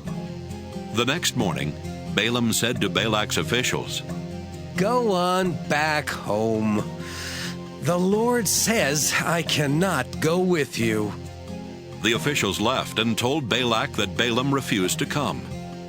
Then Balak sent a larger group of officials who were even more important than the first ones.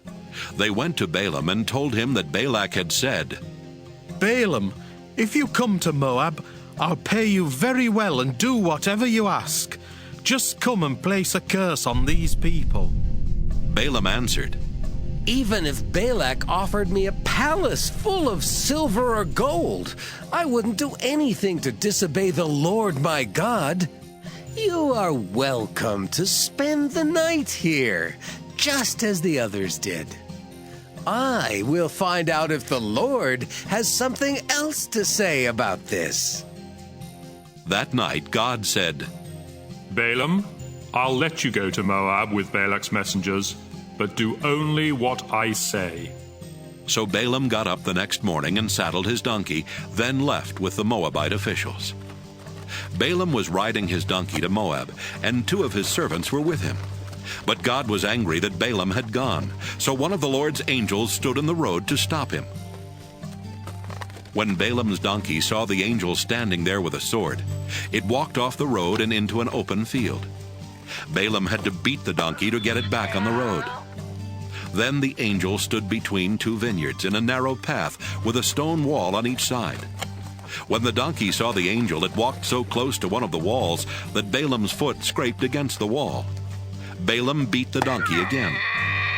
The angel moved once more and stood in a spot so narrow that there was no room for the donkey to go around. So it just lay down. Balaam lost his temper, then picked up a stick and smacked the donkey. When that happened, the Lord told the donkey to speak, and it asked Balaam, What have I done to you that made you beat me 3 times? You made me look stupid. Balaam answered, If I had a sword, I'd kill you here and now. But you're my owner, replied the donkey. and you've ridden me many times. Have I ever done anything like this before? No, Balaam admitted. Just then, the Lord let Balaam see the angel standing in the road, holding a sword, and Balaam bowed down. The angel said, You had no right to treat your donkey like that. I was the one who blocked your way, because I don't think you should go to Moab. If your donkey had not seen me and stopped those 3 times, I would have killed you and let the donkey live. Balaam replied, I was wrong. I didn't know you were trying to stop me. If you don't think I should go, I'll return home right now. It's all right for you to go, the Lord's angel answered. But you must say only what I tell you. So Balaam went on with Balak's officials. When Balak heard that Balaam was coming, he went to meet him at the town of which is on the northern border of Moab. Balak asked, Why didn't you come when I invited you the first time? Did you think I wasn't going to pay you? I'm here now, Balaam answered. But I will say only what God tells me to say. They left and went to the town of Kiriath-Huzoth, where Balak sacrificed cattle and sheep and gave some of the meat to Balaam and the officials who were with him. The next morning, Balak took Balaam to the town of Bamoth Baal. From there, Balaam could see some of the Israelites. Numbers 23. Balaam said to Balak, Build 7 altars here, then bring 7 bulls and 7 rams. After Balak had done this, they sacrificed a bull and a ram on each altar. Then Balaam said, Wait here beside your offerings, and I'll go somewhere to be alone. Maybe the Lord will appear to me. If he does, I will tell you everything he says. And he left. When God appeared to him, Balaam said, I have built 7 altars and have sacrificed a bull and a ram on each one. The Lord gave Balaam a message, then sent him back to tell Balak. When Balaam returned, he found Balak and his officials standing beside the offerings. Balaam said, King Balak of Moab brought me from the hills of Syria to curse Israel and announce its doom. But I can't go against God. He did not curse or condemn Israel. From the mountain peaks I look down and see Israel, the obedient people of God. They are living alone in peace. And though they are many, they don't bother the other nations. I hope to obey God for as long as I live and to die in such peace. Balak said, What are you doing? I asked you to come and place a curse on my enemies, but you have blessed them instead. Balaam answered, I can say only what the Lord tells me. Balak said to Balaam, Let's go somewhere else. Maybe if you see a smaller part of the Israelites, you will be able to curse them for me. So he took Balaam to a field on top of Mount Pisgah, where lookouts were stationed. Then he built 7 altars there and sacrificed a bull and a ram on each one. Wait here beside your offerings, Balaam said. The Lord will appear to me over there. The Lord appeared to Balaam and gave him another message. Then he told him to go and tell Balak. Balaam went back and saw him and his officials standing beside the offerings. Balak asked, What did the Lord say? Balaam answered, Pay close attention to my words. God is no mere human. He doesn't tell lies or change his mind. God always keeps his promises. My command from God was to bless these people, and there's nothing I can do to change what he has done. Israel's king is the Lord God. He lives there with them and intends them no harm. With the strength of a wild ox, God led Israel out of Egypt. No magic charms can work against them. Just look what God has done for his people. They are like angry lions ready to attack, and they won't rest until their victim is gobbled down. Balak shouted, "If you're not going to curse Israel, then at least don't bless them." I've already told you, Balaam answered. I will say only what the Lord tells me. Balak said to Balaam, "Come on, let's try another place. Maybe God will let you curse Israel from there." So he took Balaam to Mount Peor, overlooking the desert north of the Dead Sea. Balaam said, Build 7 altars here, then bring me 7 bulls and 7 rams. After Balak had done what Balaam asked, he sacrificed a bull and a ram on each altar.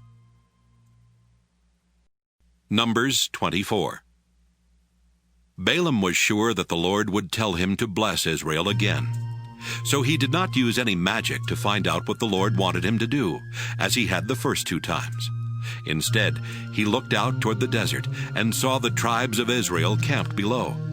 Just then, God's Spirit took control of him, and Balaam said, I am the son of Beor, and my words are true, so listen to my message. It comes from the Lord, the God all-powerful. I bowed down to him and saw a vision of Israel. People of Israel, your camp is lovely.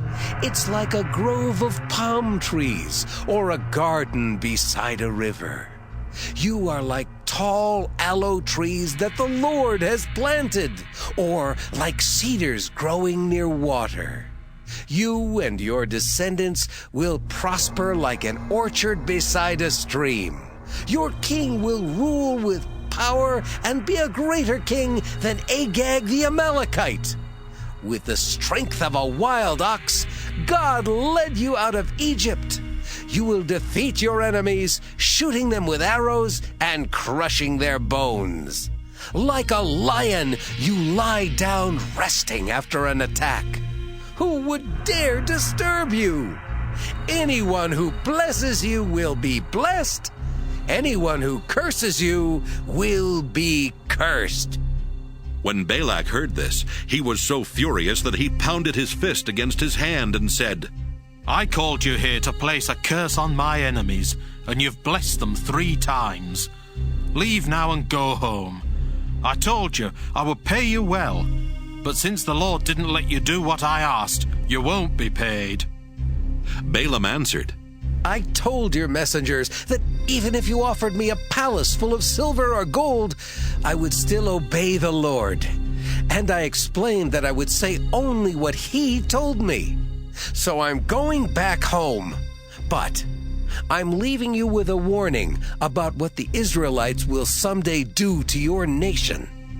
Balaam said, I am the son of Beor, and my words are true, so listen to my message. My knowledge comes from God Most High, the Lord all-powerful. I bowed down to him and saw a vision of Israel. What I saw in my vision hasn't happened yet, but someday a king of Israel will appear like a star. He will wipe out you Moabites and destroy those tribes who live in the desert. Israel will conquer Edom and capture the land of that enemy nation.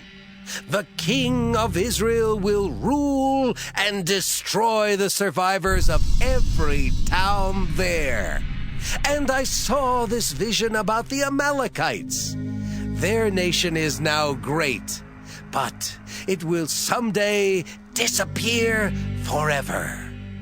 And this is what I saw about the Kenites. They think they're safe living among the rocks, but they will be wiped out when Assyria conquers them.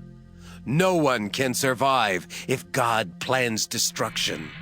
Ships will come from Cyprus, bringing people who will invade the lands of Assyria and Eber. But finally, Cyprus itself will be ruined. After Balaam finished, he started home, and Balak also left. Numbers 25. While the Israelites were camped at Acacia, some of the men had sex with Moabite women. These women then invited the men to ceremonies where sacrifices were offered to their gods.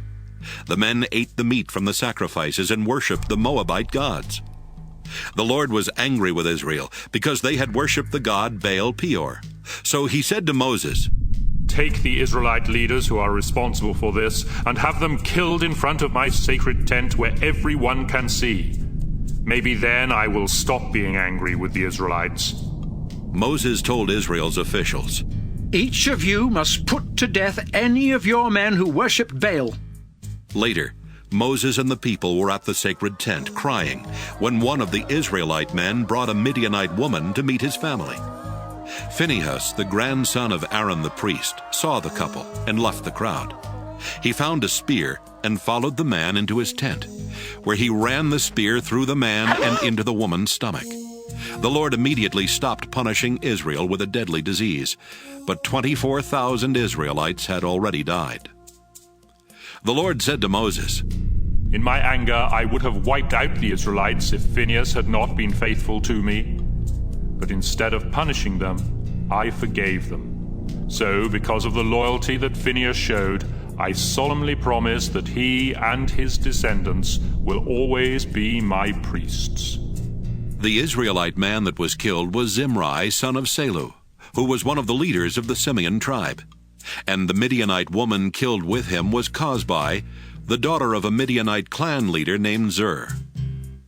The Lord told Moses, "The Midianites are now enemies of Israel, so attack and defeat them. They tricked the people of Israel into worshipping their god at Peor, and they are responsible for the death of Cosbi, the daughter of one of their own leaders." Numbers 26. After the Lord had stopped the deadly disease from killing the Israelites, he said to Moses and Eleazar, son of Aaron, "I want you to find out how many Israelites are in each family, and list every man 20 years and older who is able to serve in Israel's army." Israel was now camped in the hills of Moab across the Jordan River from the town of Jericho. Moses and Eleazar told them what the Lord had said about counting the men 20 years and older, just as Moses and their ancestors had done when they left Egypt. There were 43,730 men from the tribe of Reuben, the oldest son of Jacob. These men were from the clans of Hanok, Palu, Hezron, and Carmi. Palu was the father of Eliab, and the grandfather of Nemuel, Dathan, and Abiram. These are the same Dathan and Abiram who had been chosen by the people, but who followed Korah and rebelled against Moses, Aaron, and the Lord. That's when the Lord made the earth open up and swallow Dathan, Abiram, and Korah. At the same time, fire destroyed 250 men as a warning to the other Israelites. But the Korahite clan wasn't destroyed. There were 22,200 men from the tribe of Simeon. They were from the clans of Nemuel, Jamin, Jachin, Zerah, and Shaul. There were 40,500 men from the tribe of Gad. They were from the clans of Zephon, Haggi, Shunai, Ozni, Eri, Arad, and Areli. There were 76,500 men from the tribe of Judah. They were from the clans of Shelah, Perez, Zerah, Hezron, and Hamel. Judah's sons and Onan had died in Canaan. There were 64,300 men from the tribe of Issachar. They were from the clans of Tola, Puvah, Jashub, and Shimron. There were 60,500 men from the tribe of Zebulun. They were from the clans of Sirad, Elon, and Jaleel. There were 52,700 men from the tribe of Manasseh, son of Joseph. They were from the clan of Machir, the clan of Gilead his son, and the clans of his 6 grandsons, Iezer, Helek, Azriel, Shechem, Shemida, and Hepher. Zelophehad, son of Hepher, had no sons, but he had 5 daughters, Mahlah, Noah, Hoglah, Milcah, and Tirzah.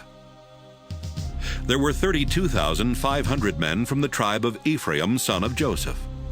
They were from the clans of Shuthelah, Becher, Tahan, and Iram the son of Shuthelah. There were 45,600 men from the tribe of Benjamin. They were from the clans of Bela, Ashbel, Ahiram, Shephupham, Hupham, as well as from Ard and Naaman, the 2 sons of Bela. There were 64,400 men from the tribe of Dan. They were all from the clan of Shuham. There were 53,400 men from the tribe of Asher. They were from the clans of Imnah, Ishvi, and Beriah, and from the 2 clans of Heber and Malkiel, the sons of Beriah. Asher's daughter was Sirah. There were 45,400 men from the tribe of Naphtali. They were from the clans of Jaziel, Guni, Jezer, and Shillem. The total number of Israelite men listed was 601,730. The Lord said to Moses, "Divide the land of Canaan among these tribes according to the number of people in each one. So the larger tribes have more land than the smaller ones. I will show you what land to give each tribe, and they will receive as much land as they need according to the number of people in it." The tribe of Levi included the clans of the Gershonites, Kohathites, Merarites, as well as the clans of Libni, Hebron, Malai, Mushai, and Korah. Kohath the Levite was the father of Amram, the husband of Levi's daughter Jochebed, who was born in Egypt. Amram and Jochebed's 3 children were Aaron, Moses, and Miriam. Aaron was the father of Nadab, Abihu, Eleazar, and Ithamar. But Nadab and Abihu had died when they offered fire that was unacceptable to the Lord. In the tribe of Levi there were 23,000 men and boys at least a month old. They were not listed with the other tribes because they would not receive any land in Canaan. Moses and Eleazar counted the Israelites while they were camped in the hills of Moab across the Jordan River from Jericho. None of the people that Moses and Aaron had counted in the Sinai desert were still alive, except Caleb, son of Jephunneh, and Joshua, son of Nun. The Lord had said that everyone else would die there in the desert. Numbers 27. Zelophehad was from the Manasseh tribe, and he had 5 daughters, whose names were Mahlah, Noah, Hoglah, Milcah, and Tirzah. One day his daughters went to the sacred tent, where they met with Moses, Eleazar, and some other leaders of Israel, as well as a large crowd of Israelites. The young women said, "You know that our father died in the desert, but it was for something he did wrong, not for joining with Korah and rebelling against the Lord. Our father left no sons to carry on his family name, but why should his name die out for that reason? Give us some land like the rest of his relatives in our clan, so our father's name can live on." Moses asked the Lord what should be done, and the Lord answered, "Zelophehad's daughters are right. They should each be given part of the land their father would have received. Tell the Israelites that when a man dies without a son, his daughter will inherit his land. If he has no daughter, his brothers will inherit the land. But if he has no brothers, his father's brothers will inherit the land. And if his father has no brothers, the land must be given to his nearest relative in the clan. This is my law, and the Israelites must obey it." The Lord said to Moses, "One day you will go up into the Abarim mountains, and from there you will see the land I am giving the Israelites. After you have seen it, you will die, just like your brother Aaron, because both of you disobeyed me at Meribah near the town of Kadesh in the Zin desert. When the Israelites insulted me there, you didn't believe in my holy power." Moses replied, "You are the Lord God, and you know what is in everyone's heart. So I ask you to appoint a leader for Israel. Your people need someone to lead them into battle, or else they will be like sheep, wandering around without a shepherd. The Lord answered, Joshua, son of Nun, can do the job. Place your hands on him to show that he is the one to take your place. Then go with him and have him stand in front of Eleazar the priest and the Israelites. Appoint Joshua as their new leader and tell them they must now obey him just as they obey you. But Joshua must depend on Eleazar to find out from me what I want him to do as he leads Israel into battle. Moses followed the Lord's instructions and took Joshua to Eleazar and the people. Then he placed his hands on Joshua and appointed him Israel's leader. Numbers 28. The Lord told Moses to say to the people of Israel, Offer sacrifices to me at the appointed times of worship, so that I will smell the smoke and be pleased. Each day offer 2 rams a year old as sacrifices to please me. The animals must have nothing wrong with them. One will be sacrificed in the morning and the other in the evening. Along with each of them, 2 pounds of your finest flour mixed with a quart of olive oil must be offered as a grain sacrifice. This sacrifice to please me was first offered on Mount Sinai. Finally, along with each of these 2 sacrifices, a quart of wine must be poured on the altar as a drink offering. The second ram will be sacrificed that evening, along with the other offerings, just like the one sacrificed that morning. The smell of the smoke from these sacrifices will please me. On the Sabbath, in addition to the regular daily sacrifices, you must sacrifice 2 rams a year old to please me. These rams must have nothing wrong with them, and they will be sacrificed with a drink offering and 4 pounds of your finest flour mixed with olive oil. On the first day of each month, bring to the altar 2 bulls, 1 full-grown ram, and 7 rams a year old that have nothing wrong with them. Then offer these as sacrifices to please me. 6 pounds of your finest flour mixed with olive oil must be offered with each bull as a grain sacrifice. 4 pounds of flour mixed with oil must be offered with the ram, and 2 pounds of flour mixed with oil must be offered with each of the young rams. The smell of the smoke from these sacrifices will please me. Offer 2 quarts of wine as a drink offering with each bull, 1.5 quarts with the ram, and 1 quart with each of the young rams. Finally, you must offer a goat as a sacrifice for sin. These sacrifices are to be offered on the first day of each month, in addition to the regular daily sacrifices. Celebrate Passover in honor of me on the 14th day of the first month of each year. The following day will begin the festival of thin bread, which will last for a week. During this time, you must honor me by eating bread made without yeast. On the first day of this festival, you must rest from your work and come together for worship. Bring to the altar 2 bulls, 1 full-grown ram, and 7 rams a year old that have nothing wrong with them, and then offer these as sacrifices to please me. 6 pounds of your finest flour mixed with olive oil must be offered with each bull as a grain sacrifice. 4 pounds of flour mixed with oil must be offered with the ram, and 2 pounds of flour mixed with oil must be offered with each of the young rams. Also offer a goat as a sacrifice for the sins of the people. All of these are to be offered in addition to the regular daily sacrifices, and the smoke from them will please me. Then on the last day of the festival, you must once again rest from work and come together for worship. On the first day of the harvest festival, you must rest from your work, come together for worship, and bring a sacrifice of new grain. Offer 2 young bulls, 1 full-grown ram, and 7 rams a year old as sacrifices to please me. 6 pounds of your finest flour mixed with olive oil must be offered with each bull as a grain sacrifice. 4 pounds of flour mixed with oil must be offered with the ram, and 2 pounds of flour mixed with oil must be offered with each of the young rams. Also offer a goat as a sacrifice for sin. The animals must have nothing wrong with them, and are to be sacrificed along with the regular daily sacrifices. Numbers 29.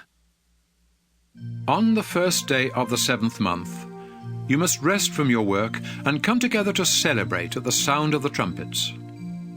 Bring to the altar 1 bull, 1 full-grown ram, and 7 rams a year old that have nothing wrong with them.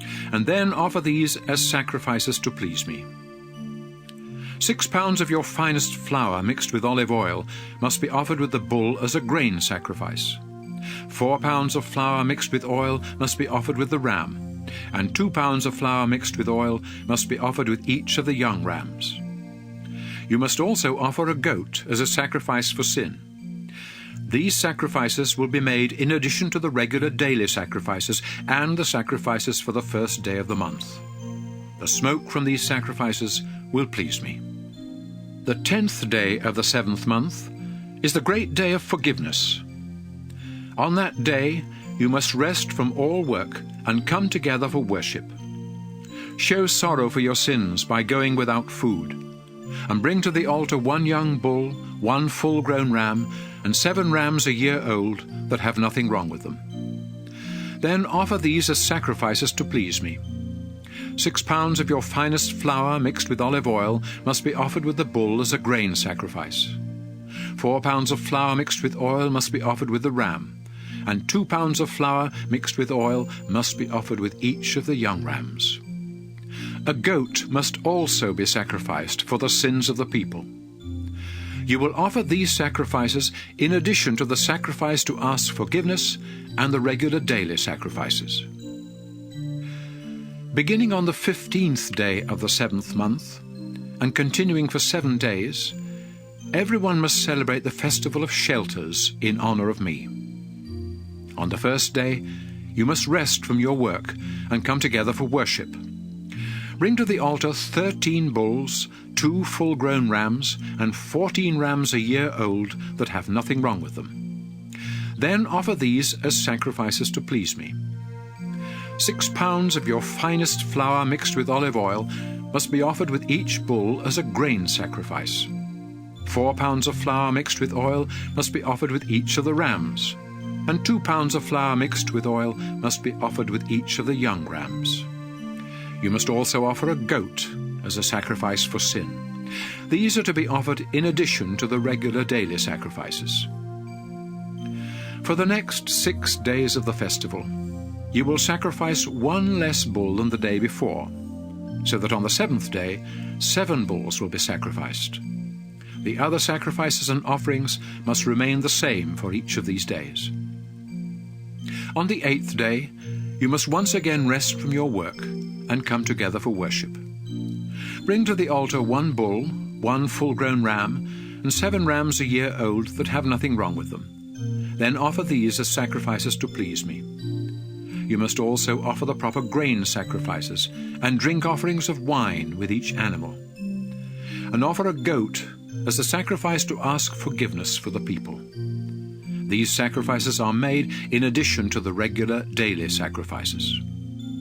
You must offer all these sacrifices to me at the appointed times of worship, together with any offerings that are voluntarily given or given because of a promise. Moses told the people of Israel everything the Lord had told him about the sacrifices. Numbers 30. The Lord told Moses to say to Israel's tribal leaders, "When one of you men makes a promise to the Lord, you must keep your word. Suppose a young woman who is still living with her parents makes a promise to the Lord. If her father hears about it and says nothing, she must keep her promise. But if he hears about it and objects, then she no longer has to keep her promise. The Lord will forgive her, because her father did not agree with the promise." Suppose a woman makes a promise to the Lord and then gets married. If her husband later hears about the promise, but says nothing, she must do what she said, whether she meant it or not. But if her husband hears about the promise and objects, she no longer has to keep it, and the Lord will forgive her. Widows and divorced women must keep every promise they make to the Lord. Suppose a married woman makes a promise to the Lord. If her husband hears about the promise and says nothing, she must do what she said. But if he hears about the promise and does object, she no longer has to keep it. The Lord will forgive her, because her husband would not allow her to keep the promise. Her husband has the final say about any promises she makes to the Lord. If her husband hears about a promise and says nothing about it for a whole day, she must do what she said. Since he did not object, the promise must be kept. But if he waits until the next day to stop her from keeping her promise, he is the one who must be punished. These are the laws that the Lord gave Moses about husbands and wives, and about young daughters who still live at home. Numbers 31. The Lord said to Moses, Before you die, make sure that the Midianites are punished for what they did to Israel. Then Moses told the people, The Lord wants to punish the Midianites. So have our men prepare for battle. Each tribe will send 1,000 men to fight. 12,000 men were picked from the tribes of Israel, and after they were prepared for battle, Moses sent them off to war. Phinehas, son of Eleazar, went with them, and took along some things from the sacred tent, and the trumpets for sounding the battle signal. The Israelites fought against the Midianites just as the Lord had commanded Moses. They killed all the men, including Balaam, son of Beor, and the 5 Midianite kings, Evi, Rechem, Zur, Hur, and Reba. The Israelites captured every woman and child, then led away the Midianites' cattle and sheep, and took everything else that belonged to them. They also burned down the Midianite towns and villages. Israel's soldiers gathered together everything they had taken from the Midianites, including the captives and the animals. Then they returned to their own camp in the hills of Moab, across the Jordan River from Jericho, where Moses, Eleazar, and the other Israelite leaders met the troops outside camp. Moses became angry with the army commanders and said, I can't believe you let the women live. They are the ones who followed Balaam's advice and invited our people to worship the god Baal Peor. That's why the Lord punished us by killing so many of our people. You must put to death every boy and all the women who have ever had sex. But do not kill the young women who have never had sex. You may keep them for yourselves.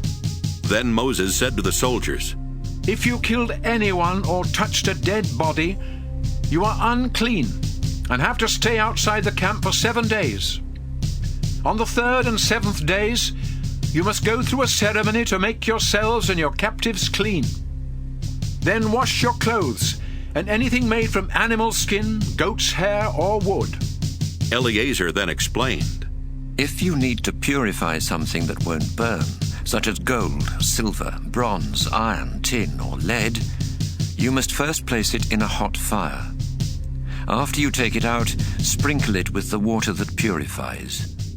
Everything else should only be sprinkled with the water. Do all of this just as the Lord commanded Moses.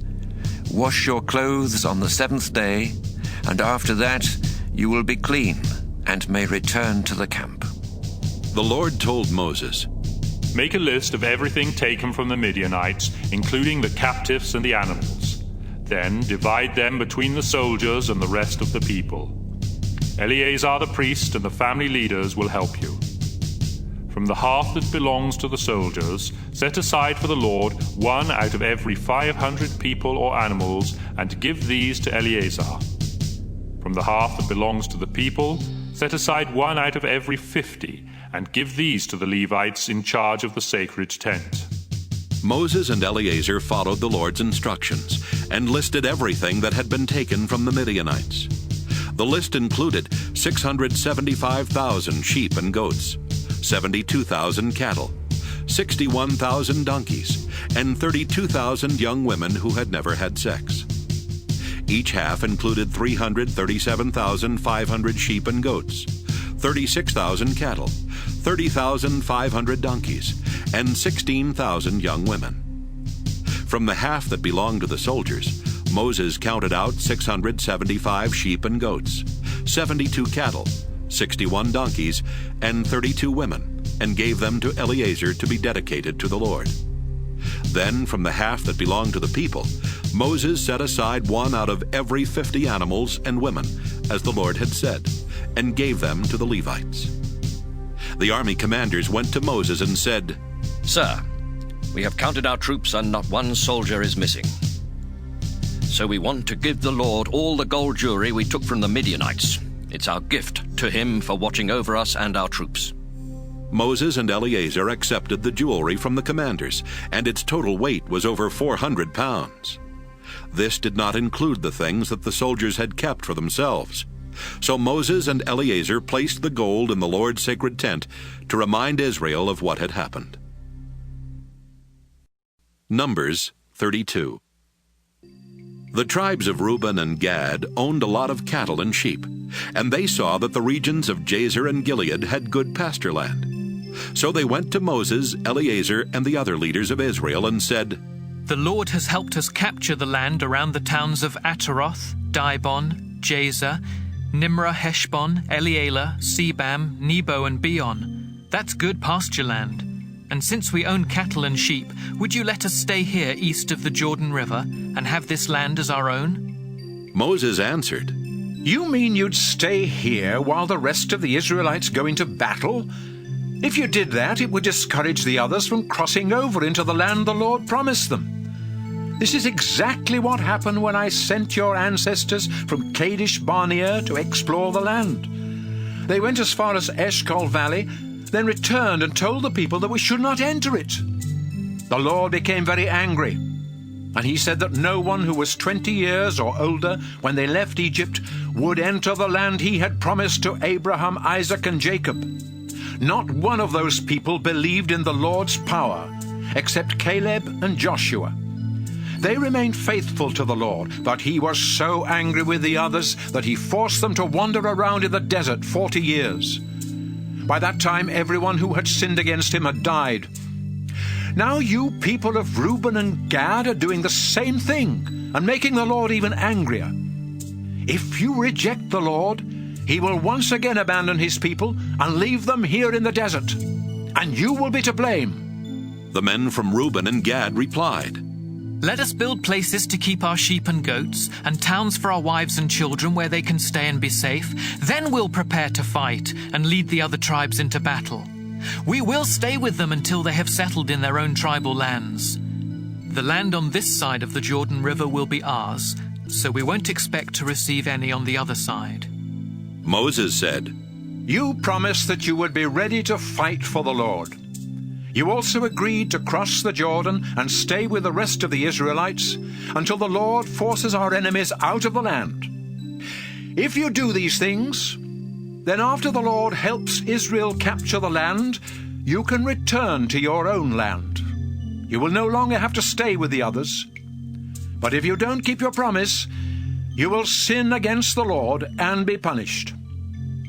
Go ahead and build towns for your wives and children, and places for your sheep and goats. Just be sure to do what you have promised." The men from Reuben and Gad answered, "Sir, we will do just what you have said. Our wives and children and sheep and cattle will stay here in the towns in Gilead. But those of us who are prepared for battle will cross the Jordan and fight for the Lord." Then Moses said to Eleazar, Joshua, and the family leaders, "Make sure that the tribes of Gad and Reuben prepare for battle and cross the Jordan River with you. If they do, then after the land is in your control, give them the region of Gilead as their tribal land. But if they break their promise, they will receive land on the other side of the Jordan, like the rest of the tribes." The tribes of Gad and Reuben replied, "We are your servants and will do whatever the Lord has commanded. We will cross the Jordan River ready to fight for the Lord in Canaan. But the land we will inherit as our own will be on this side of the river." So Moses gave the tribes of Gad, Reuben, and half of Manasseh the territory and towns that King Sihon the Amorite had ruled, as well as the territory and towns that King Og of Bashan had ruled. The tribe of Gad rebuilt the towns of Dibon, Adaroth, Aroer, Atroth-Shophan, Jazer, Jogbehah, Beth-Nimrah, and Beth-Haran. They built walls around them and also built places to keep their sheep and goats. The tribe of Reuben rebuilt Heshbon, Elealeh, Kiriathaim, Sibmah, as well as the towns that used to be known as Nebo and Baal-Meon. They renamed all those places. The clan of Machir from the tribe of East Manasseh went to the region of Gilead, captured its towns, and forced out the Amorites. So Moses gave the Machirites the region of Gilead, and they settled there. Jair from the Manasseh tribe captured villages and renamed them villages of Jair. Nobah captured the town of Kenath with its villages and renamed it Nobah. Numbers 33. As Israel traveled from Egypt under the command of Moses and Aaron, Moses kept a list of the places they camped, just as the Lord had instructed. Here is the record of their journey. Israel left the Egyptian city of Ramesses on the 15th day of the first month. This was the day after the Lord had punished Egypt's gods by killing the firstborn sons in every Egyptian family. So while the Egyptians were burying the bodies, they watched the Israelites proudly leave their country. After the Israelites left Ramesses, they camped at Succoth, and from there they moved their camp to Etham on the edge of the desert. Then they turned back toward Pi-hahiroth, east of Baal-Zephon, and camped near Migdol. They left Pi-hahiroth, crossed the Red Sea, then walked 3 days into the Etham desert and camped at Marah. Next, they camped at Elim, where there were 12 springs of water and 70 palm trees. They left Elim and camped near the Red Sea, then turned east and camped along the western edge of the Sinai desert. From there, they went to Dophkah, Alush, and Rephidim, where they had no water. They left Rephidim and finally reached the Sinai desert. As Israel traveled from the Sinai desert to Kadesh in the Zin desert, they camped at Kibroth-Hattaavah, Hazeroth, Rithmah, Rimmon-Perez, Libnah, Rissa, Kehelatha, Mount Shepher, Harada, Makeloth, Tahath, Tira, Mithka, Hashmona, Moseroth, Beni-Jaakan, Hor-Haggidgad, Jutbatha, Abrona, Ezion-Geber, and finally Kadesh. When they left Kadesh, they came to Mount Hor on the border of Edom. That's where the Lord commanded Aaron the priest to go to the top of the mountain. Aaron died there on the first day of the 5th month, 40 years after the Israelites left Egypt. He was 123 years old at the time. It was then that the Canaanite king of Arad, who lived in the southern desert of Canaan, heard that Israel was headed that way. The Israelites left Mount Hor and headed toward Moab. Along the way, they camped at Zalmonah, Punon, Oboth, Aya-Abarim in the territory of Moab, Dibon-Gad, Almon-Diblathaim, at a place near Mount Nebo in the Abarim Mountains, and finally in the lowlands of Moab across the Jordan River from Jericho. Their camp stretched from Beth-Jeshemoth to Acacia. While Israel was camped in the lowlands of Moab across the Jordan River from Jericho, the Lord told Moses to give the people of Israel this message. When you cross the Jordan River and enter Canaan, you must force out the people living there.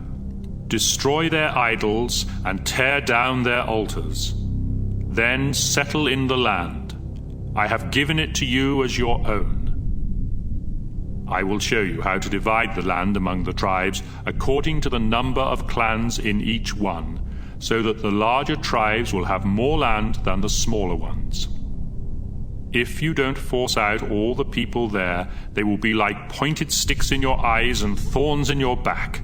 They will always be trouble for you, and I will treat you as cruelly as I planned on treating them. Numbers 34. The Lord told Moses to tell the people of Israel that their land in Canaan would have the following borders. The southern border will be the Zin Desert and the northwest part of Edom. This border will begin at the south end of the Dead Sea.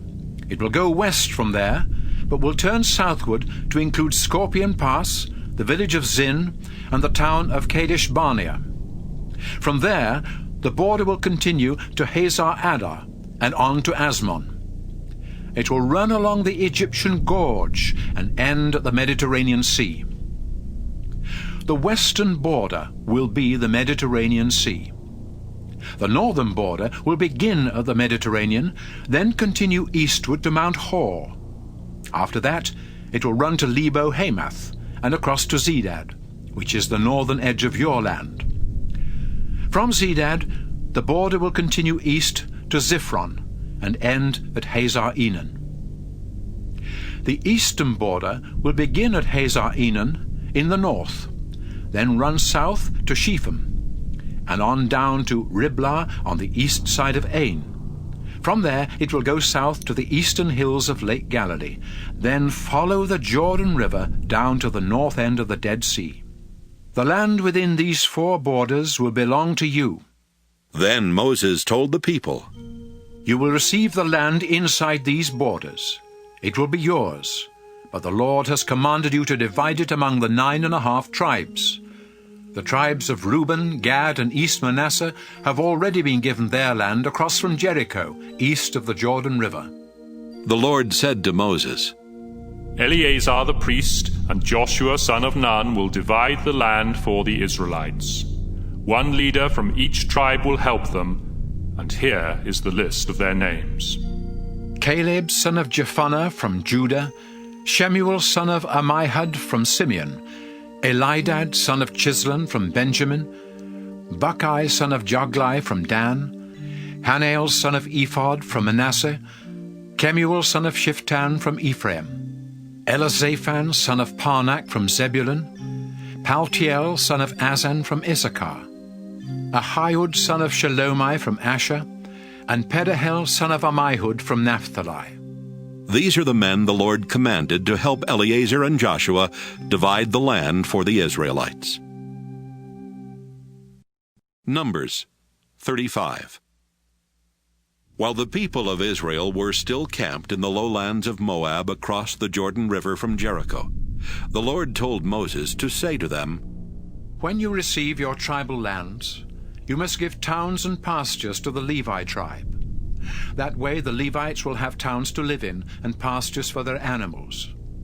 The pasture around each of these towns must be in the shape of a square, with the town itself in the center. The pasture is to measure 3,000 feet on each side, with 1,500 feet of land outside each of the town walls. This will be the Levites' pasture land. 6 of the towns you give them will be safe towns, where a person who has accidentally killed someone can run for protection. But you will also give the Levites 42 other towns, so they will have a total of 48 towns with their surrounding pastures. Since the towns for the Levites must come from Israel's own tribal lands, the larger tribes will give more towns than the smaller ones. The Lord then told Moses to tell the people of Israel, After you have crossed the Jordan River and are settled in Canaan, choose safe towns where a person who has accidentally killed someone can run for protection. If the victim's relatives think it was murder, they might try to take revenge. Anyone accused of murder can run to one of these safe towns for protection and not be killed before a trial is held. There are to be 6 of these safe towns, 3 on each side of the Jordan River. They will be places of protection for anyone who lives in Israel and accidentally kills someone. Suppose you hit someone with a piece of iron or a large stone or a dangerous wooden tool. If that person dies, then you are a murderer and must be put to death by one of the victim's relatives. He will take revenge for his relative's death as soon as he finds you. Or suppose you get angry and kill someone by pushing or hitting or by throwing something. You are a murderer and must be put to death by one of the victim's relatives. But if you are not angry and accidentally kill someone in any of these ways, The townspeople must hold a trial and decide if you are guilty.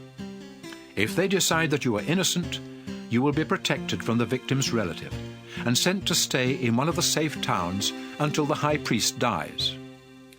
But if you ever leave the safe town and are killed by the victim's relative, he cannot be punished for killing you. You must stay inside the town until the high priest dies. Only then can you go back home. The community of Israel must always obey these laws. Death is the penalty for murder, but no one accused of murder can be put to death unless there are at least 2 witnesses to the crime. You cannot give someone money to escape the death penalty. You must pay with your own life. And if you have been proven innocent of murder and are living in a safe town, you cannot pay to go back home. You must stay there until the high priest dies. I, the Lord, live among you people of Israel, so your land must be kept pure. But when a murder takes place, blood pollutes the land and it becomes unclean. If that happens, the murderer must be put to death, so the land will be clean again. Keep murder out of Israel.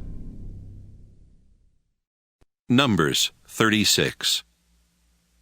One day the family leaders from the Gilead clan of the Manasseh tribe went to Moses and the other family leaders of Israel and said, Sir, the Lord has said that he will show what land each tribe will receive as their own. And the Lord has commanded you to give the daughters of our relatives Zelophehad the land that he would have received. But if they marry men from other tribes of Israel, the land they receive will become part of that tribe's inheritance and will no longer belong to us. Even when land is returned to its original owner in the year of celebrations, we will not get back Zelophehad's land. It will belong to the tribe into which his daughters married. So Moses told the people that the Lord had said, These men from the Manasseh tribe are right. I will allow Zelophehad's daughters to marry anyone, as long as those men belong to one of the clans of the Manasseh tribe. Tribal land must not be given to another tribe. It will remain the property of the tribe that received it. In the future, any daughter who inherits land must marry someone from her own tribe. Israel's tribal land is never to be passed from one tribe to another. Mahlah, Tirzah, Hoglah, Milcah, and Noah, the daughters of Zelophehad, obeyed the Lord and married their uncle's sons and remained part of the Manasseh tribe. So their land stayed in their father's clan. These are the laws that the Lord gave to Moses and the Israelites while they were camped in the lowlands of Moab across the Jordan River from Jericho.